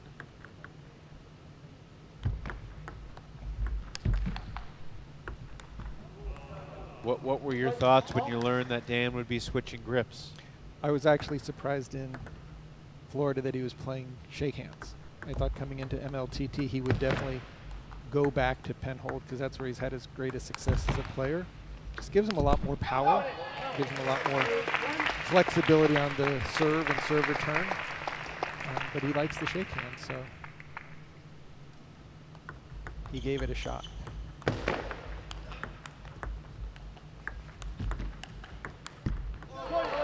In the world of table tennis, there's about 80% shake hands, 20% penhold, or Might even be up in the 90s. really? Yeah, at one point there was a rule for the Chinese team. They'd always have to have at least one on their team because it was such an uncommon style to play against. Okay.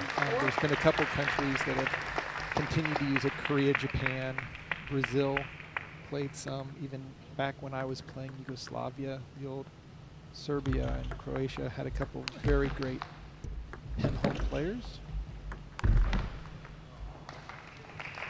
Well, Major League Table Tennis, it's Hong Lin, it's Tao Zhang, Dan Liu.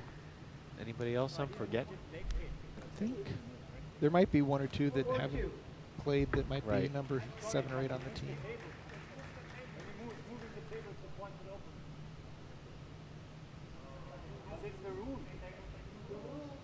Change interpretation. If table wiggles, it's okay.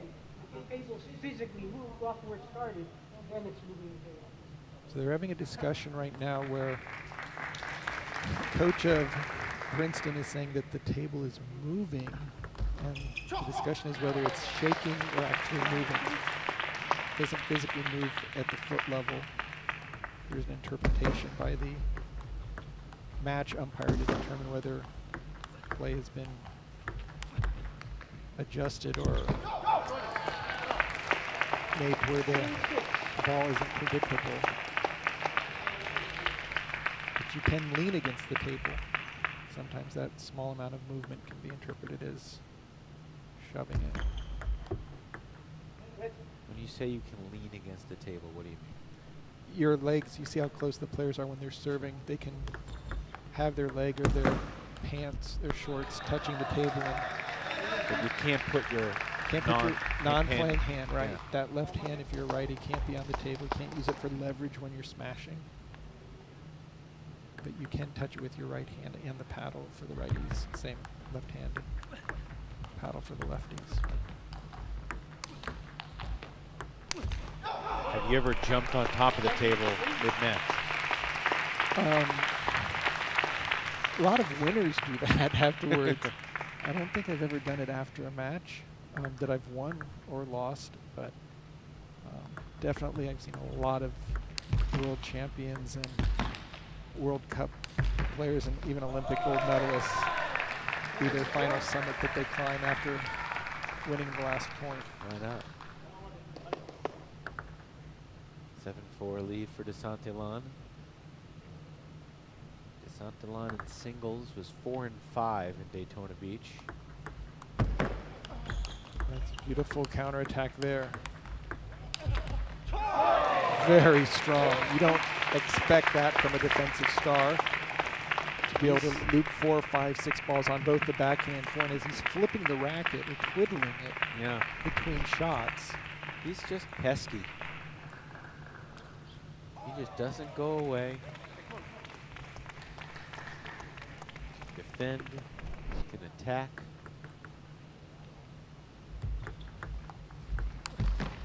And he's on his way, barring a crazy comeback, to a Game 1 win here. Now, if Dan Liu would have changed his shake hands after the first game, it'd actually be difficult because you have to keep the same racket. And his rackets are completely different. That time, Matthew said that ball touched his body, which again, the sportsmanship in table tennis, similar to golf, players will call errors against themselves that maybe the umpire didn't see. But then you get rewarded by the table tennis gods with an edge ball. How about that? It's the karmic level of table tennis. Absolutely. Game point.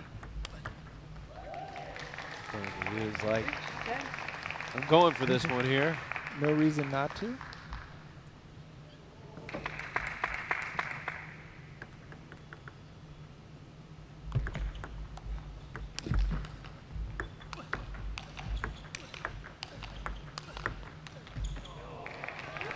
Liu wins the big battle of forehands to get within 3 at 10-7.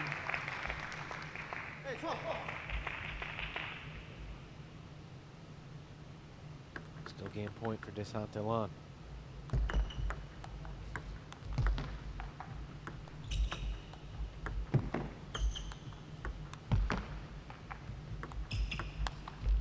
Missed it. He had it on his racket. He went for the backhand loop. But this game is not over right now. Dan Liu taking his time, really working the points well, not going for any risky shots whatsoever.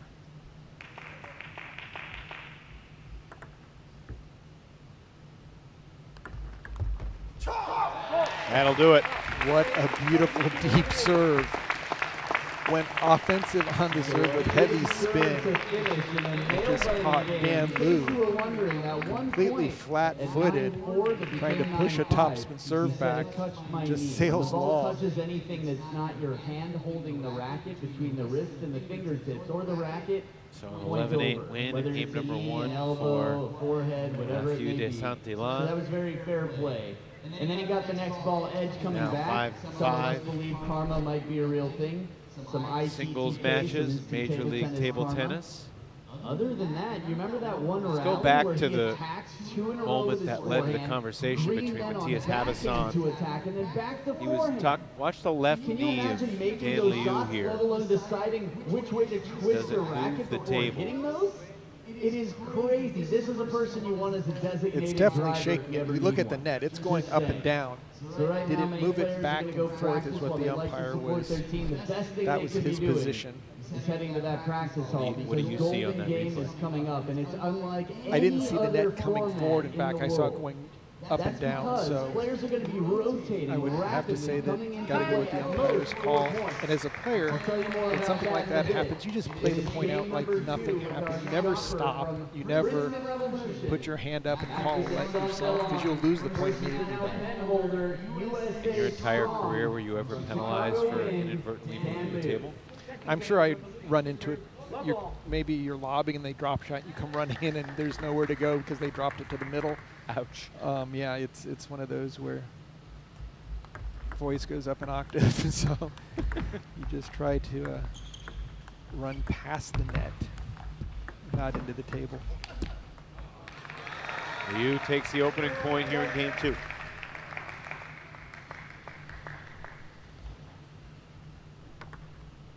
Currently 8-5 on the team tote.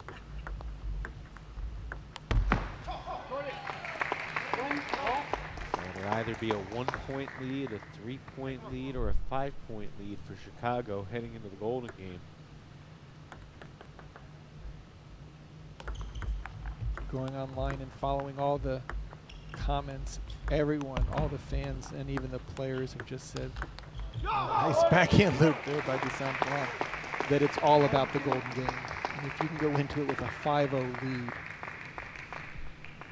makes a huge difference.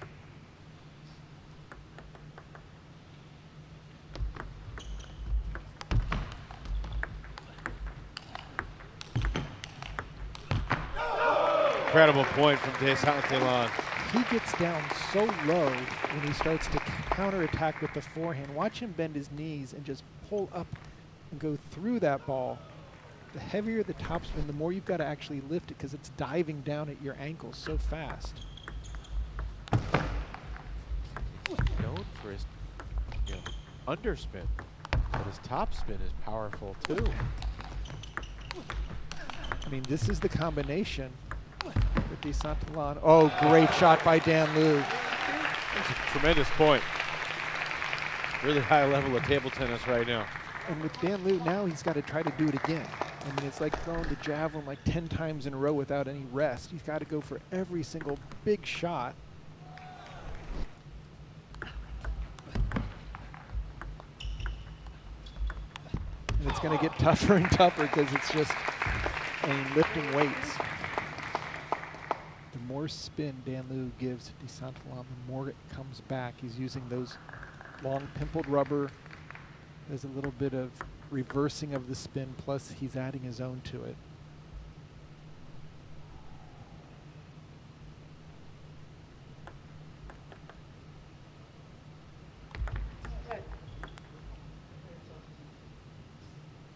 Umpire calls a let.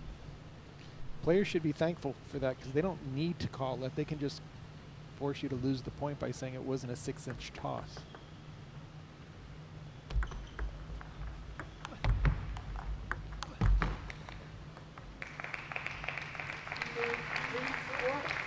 Back within one at 4-3.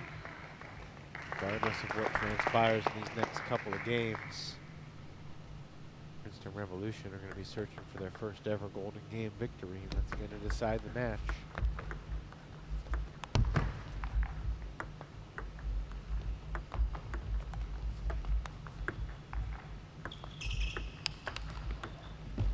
My goodness.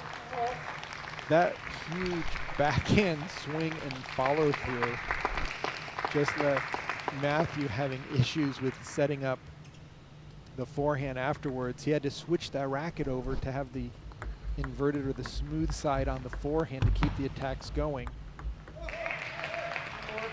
The challenge with being a chopper is that one side of your racket is always going to be more defensive oriented with the long pips.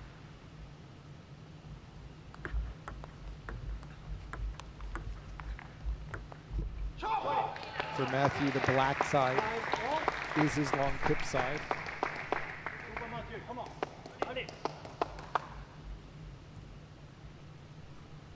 Evan, you'll be using smooth on both sides, just to let you know that. I'm going to work toward earning some pips.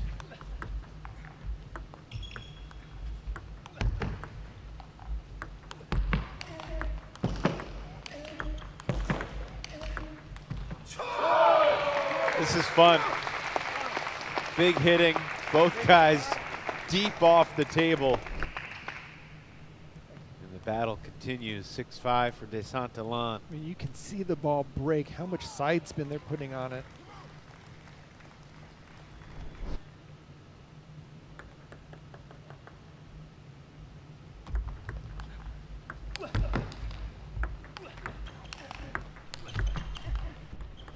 Great placement by Dan Liu.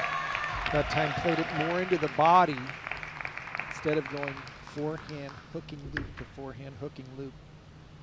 And really the question I have, Sean, for my own personal table tennis education is, when I played pickleball on Tuesday, I played tennis on Wednesday and Thursday. How much do those racket sports help me? Big time. Yeah? Really big, because you realize you got to move your feet. And that's the one thing that a lot of table tennis newbies tend to plant themselves in the center of the table and reach. So you already are going to be ahead of all those guys knowing that there's forehand footwork and backhand footwork. That's good to hear. I don't know if it's true, but that's how we're going to work on it.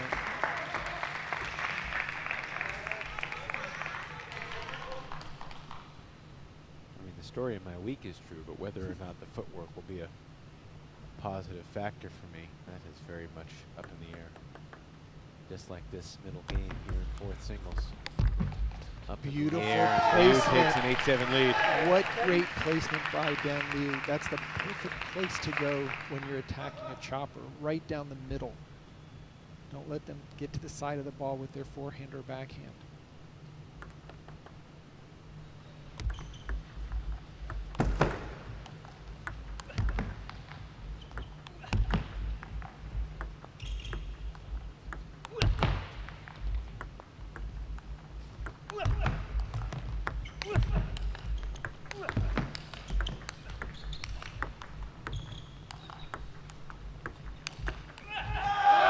Are you not entertained? Just amazing play by the backcourt. Danley worked so hard to push Des Santan off the table, and then Des Santan just brings it right back with his offense, forcing Dan Liu to back off just to try to keep the ball in play.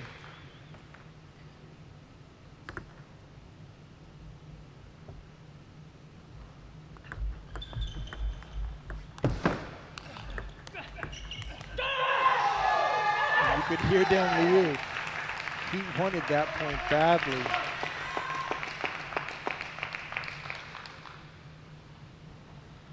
Just a ton of individual pride and prestige on the line in addition to the team success.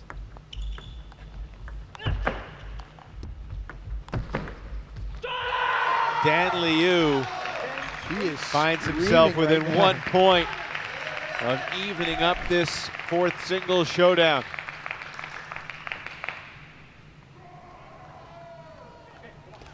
And you know, Pinto almost had his head hit the ceiling, hopping up in celebration.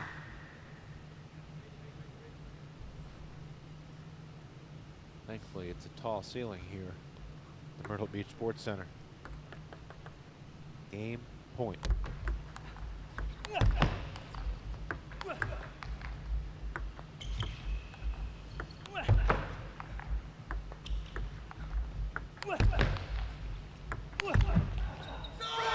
Best rallies of the night between Dan Liu and Matthew Des Santan. And those two are even 1 game apiece. Dan Liu just showing great patience, taking his time, working to get that forehand to land. Full body swings. Finally one outside the reach of Des Santan. All that aggression, the confidence to win points attacking, right? It's incredible. How much fun is it? So they trade 11-8 scores back and forth. Now it's a matter of will it be a 3-0 lead or a 5-0 lead at the start of the Golden Game. It's worth doing everything within Dan Liu's power to win this game, just to help his teammates have that extra 2-point advantage, especially if they can instantly jump and add some more. At the start of the Golden Game. It depends on how this game goes here. Matthew Des Santan on shopper from Princeton, Washington, and Chicago, Minnesota, Dan Liu. Do both these players take the table for this third game expecting really long rallies, or does one maybe thinking to try to end points a little bit more quickly? Dan Liu would love to finish points quickly. Matthew Des Santan wants to play 15 to 20 shot rallies if possible, and then to add some offense to it.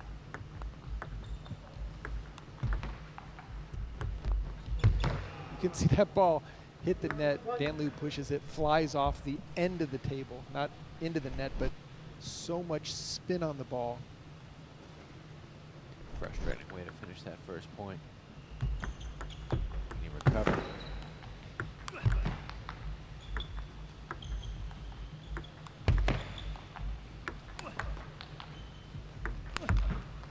Great angle there by Dan Liu.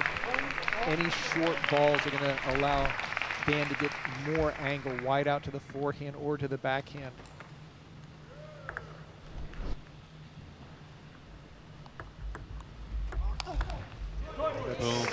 so nasty to have a chopper get a ball and just loop it by you or put pressure on you. There's no place to hide. If they give you an underspin ball, you can just push it back and then they come at you with offense. Like that, but that missed. 2-2. Usually when choppers are attacking that early, it's because they've lost confidence in their defense, but I haven't seen that so far. That's a nice block on the backhand, but Matthew's forehand is so solid. You'd never know he was a defensive player when you're getting into these counter-looping rallies forehand to forehand. That's a great point. Because he looks like a natural attacker in those situations.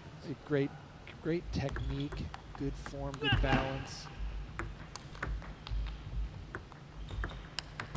And the backhand as well. Turn that point from defense to offense pretty quick. And it's so frustrating to play against that type of player because you think you've got them figured out, and then all of a sudden they change their game on you. Now you got to play them as an offensive player, which doesn't lend itself to putting pressure on a defensive player. So truly a combination nightmare.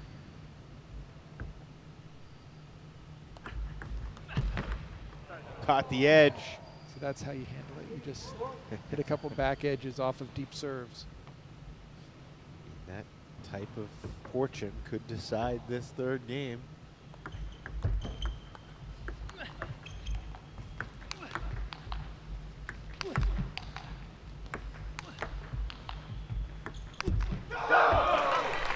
Super heavy underspin. They're about, say, 16 feet back. Just loading up the spin.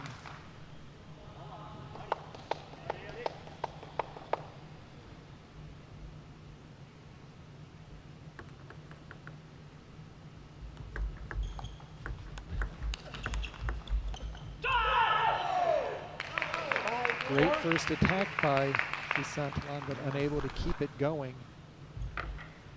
Was there a little indecision on that shot there? Yeah, the second one, I think his foot might have either extra grabbed a little bit or he wasn't sure if he could get around the ball. I was just looking at both benches and I was like, where is everyone? They're getting ready for the Golden Game. Yeah, the benches are empty right now except for the coach and the alternate for today. Jinxin Wang and Alex Cazacu. We'll see them both tomorrow.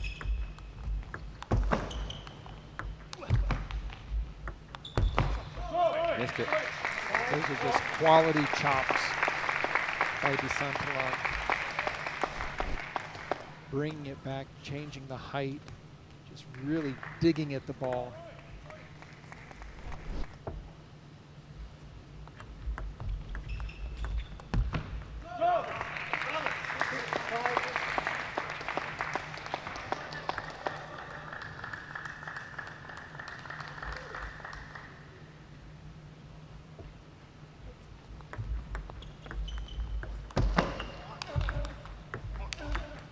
Oh, so smart.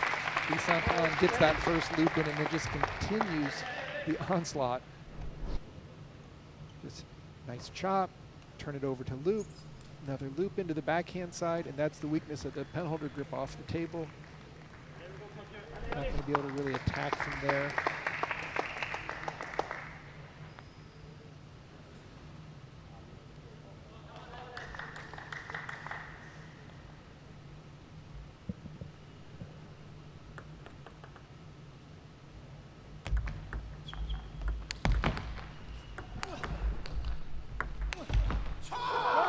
Just an overhit there by Dan Liu. All of a sudden, Des Santan's opened up a 3-point lead. And some nice strokes here, but just going for too much. Question I have, who's going to step up for Princeton in the Golden Game? Who's the guy or girl that might put the team on their back and say enough is enough? Could be Matthew Des Santan. Certainly Yevgen Prepa. Yeah, I wouldn't want to count. Just good for Sheffield. Off or Jinxin Wang. It's all going to come down to the matchups. Oh, that's a nice serve return by Dan Liu.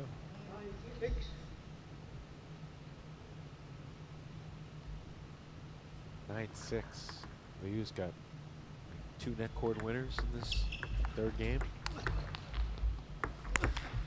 Oh, that was a nice smash there. All of a sudden it's 9-7 and he'll have a couple serves.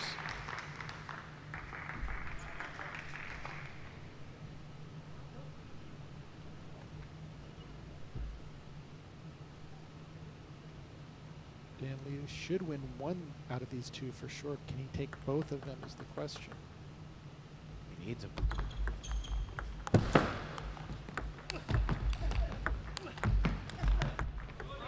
There's 1. It would just be poetic justice to make a 10-10 golden point with these 2 great players. Traded 11-8 first 2 games. Des Santan took 2 out of 3 against Liu a month ago.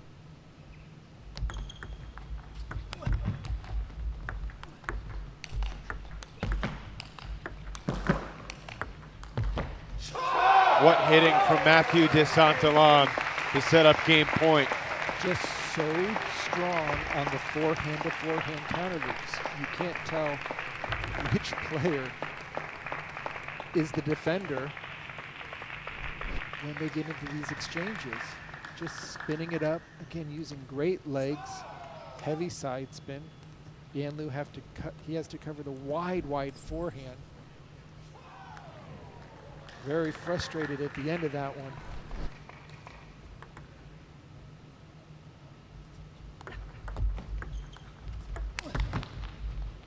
Oh, that was a great serve return and then a powerful forehand. Des Santan made a heavy side topspin, but Dan Liu took it quick off the bounce, forcing a weaker chop, then he just jumped on it. Liu with his back up against the wall. Another game point for Des Santan. Going on the attack. Works out for Matthew Des Santan. For the 2nd time in as many months, the Frenchman takes 2 of 3 over Dan Liu. And again, going for offense, deep serve, and then the quick step around, out to the backhand side. Perfect position. Going to the revolution. So different grip, but same result for Dan Liu. And much closer than you have to admit it wasn't. Dan Liu was just happy to get into the rallies. He has putting a lot of pressure on Des Santan, but again, point for the revolution. Excellent play. So it'll be a 3-0 lead, which means the opening player will be a part of just 1 point. And I think the trailing team, which is Princeton, will select the opening player. Let's go down to Flint Lane, the commissioner of Major League Table Tennis, to set the order. Chicago Wind is up 9-6. We'll be starting with a 3-point edge. Princeton Revolution, you'll be picking the first player who will play 1 point. Who is your first player? Jinxin coach Eric Owens for Chicago Wind. Jinxin Wang is first. Who are you facing up against Jinxin? Famous brother of Daniel Habasson, one of Austria's top players.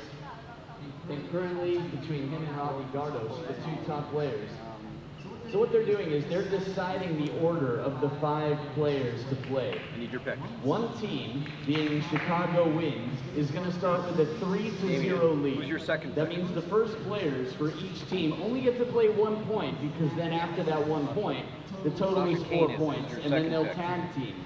They'll send in the number 2 player for each side, and so on, and they'll rotate until one team has 21 points. Should it come down to 2020, Audra and I would be quite thrilled, because no, we won't. Why wouldn't we be thrilled, Audra? Yevgen is your second pick. Who's your Do third we? pick? We do. Well, thank you for speaking for both of us. No, I'm just kidding. That's cool. Chicago Wind, if I were a little bit, well, more partial I might feel the exact same way. Matthew. But as a spectator right now, without my Carolina team in this, Coach, your third pick I would against say, Matthew. give me that ultimate golden point. That's what I Your want. fourth pick? Now remember, You have Emily 16 and Alex. points I'm sorry, up Emily for and grabs. Whichever team wins this golden Daniela. game gets 6. All 6. Not 5 and 1, 4, 2, 3, 3. None of that. It is 6 and 0. So whether Daniela, it's making Emily your the lineups final are there. player. Whether it's a 12 to 9 Who do you want to face victory off against for Daniela? Princeton Revolution, and they could use it right now. Koyo, Or making whether it's Angela a your 15 fifth to player. 6 win, these are the only 2 outcomes for the team Already up on matchup. the board right now. So the number 5 player for Princeton Revolution is Angela Wang, starting off will be Daniela Pinto. Alrighty, so you can see the matchups. It'll be Provost against Leong. They'll play 1 point to start. Then Hanim and Prepa will square off. Liu and Des Santan, a rematch of what we just saw. Pinto dominated Koyo in singles. We'll see if that continues. And then Tan and Guan and their contrast of styles. What do you think, Sean? This is just super tight. I think it's 50-50. The question is, will the 3 points be enough for Chicago to keep the slight edge? But these players right now, 2 lefties, Jinxin Wang, Hanim, Provost, 1 huge point. Leong and Provost each went 1 and 2. Leong against Hanim, Provost against Prepa. 1 quick point goes to Leong. How about that? Wow. Wow, look at the smiles on his face. He just went so deep. So here's Prepa and Hanim. Both these guys took 2 out of 3. And yikes, a service error. Wow. How does that happen?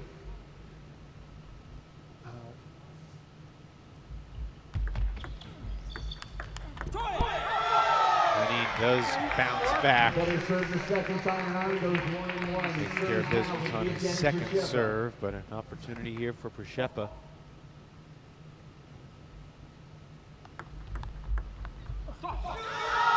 It's 4-2, now it's 5-2. It's so difficult to come in just for 4 points. You don't get any real rhythm.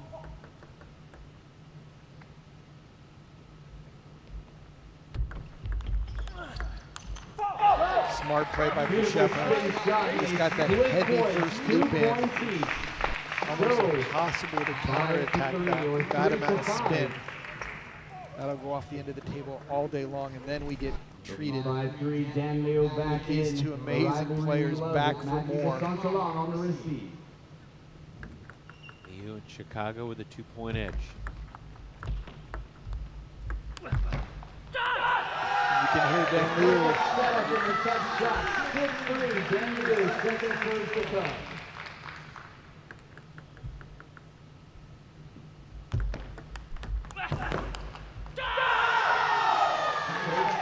Santan's getting frustrated. There's so much pressure on Matthew Des Santan to come up with a big scoring point as a defender. Now he has a chance to possibly lose all 4.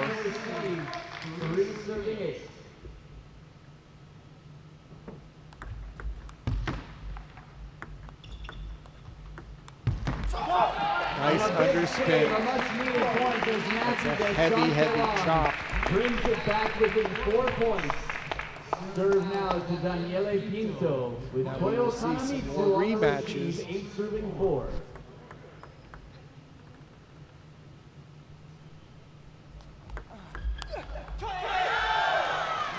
Long serve deep into the middle, 9 serving 4.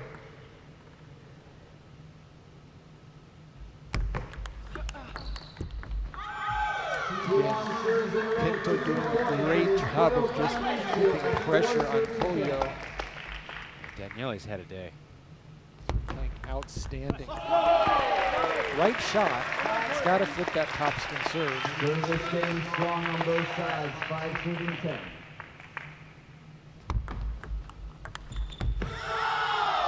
And again, just playing good position.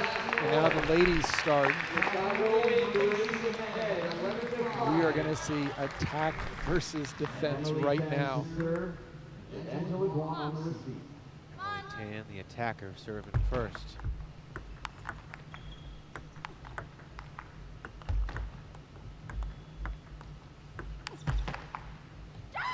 That point showcased the contrast of styles, if any point ever did.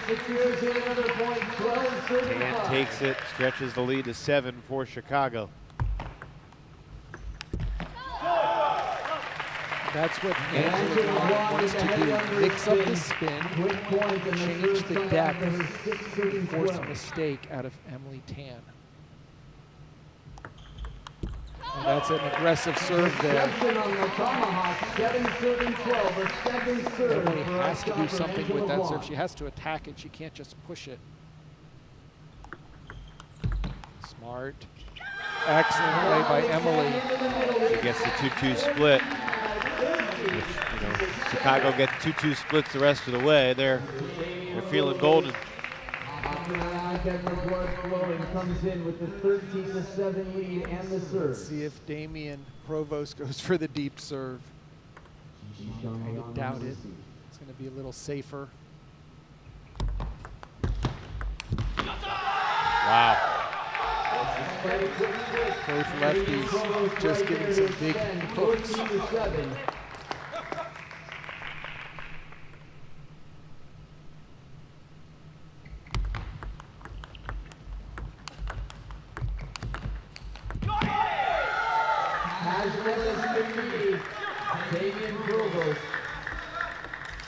That's another point for the forward needs to get some third ball attacks going. Oh, what a beautiful forehand touch flip down the line. Made it look easy. Provost looks so smooth on all of his strokes. And he got all 4. Provost wins 4 straight over Jinxin Leong. Now Hanim within striking distance of closing this out.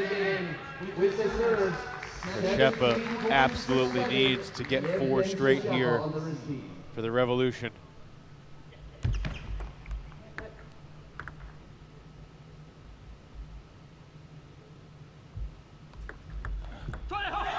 Great serve by Hanim.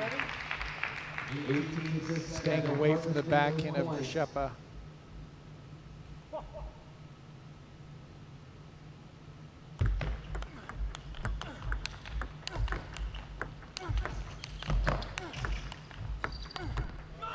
A lucky break there. Prepa had the ball that he wanted. He was in the driver's seat there. Just didn't get that final attack.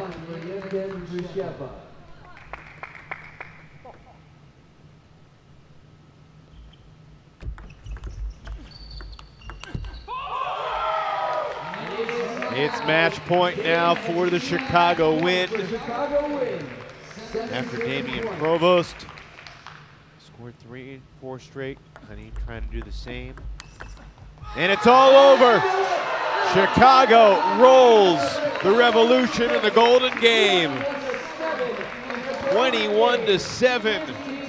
And the Wind feeling golden after this opening Friday night here in Myrtle Beach as they win it 15-6 over the Revolution. A new second place team this season.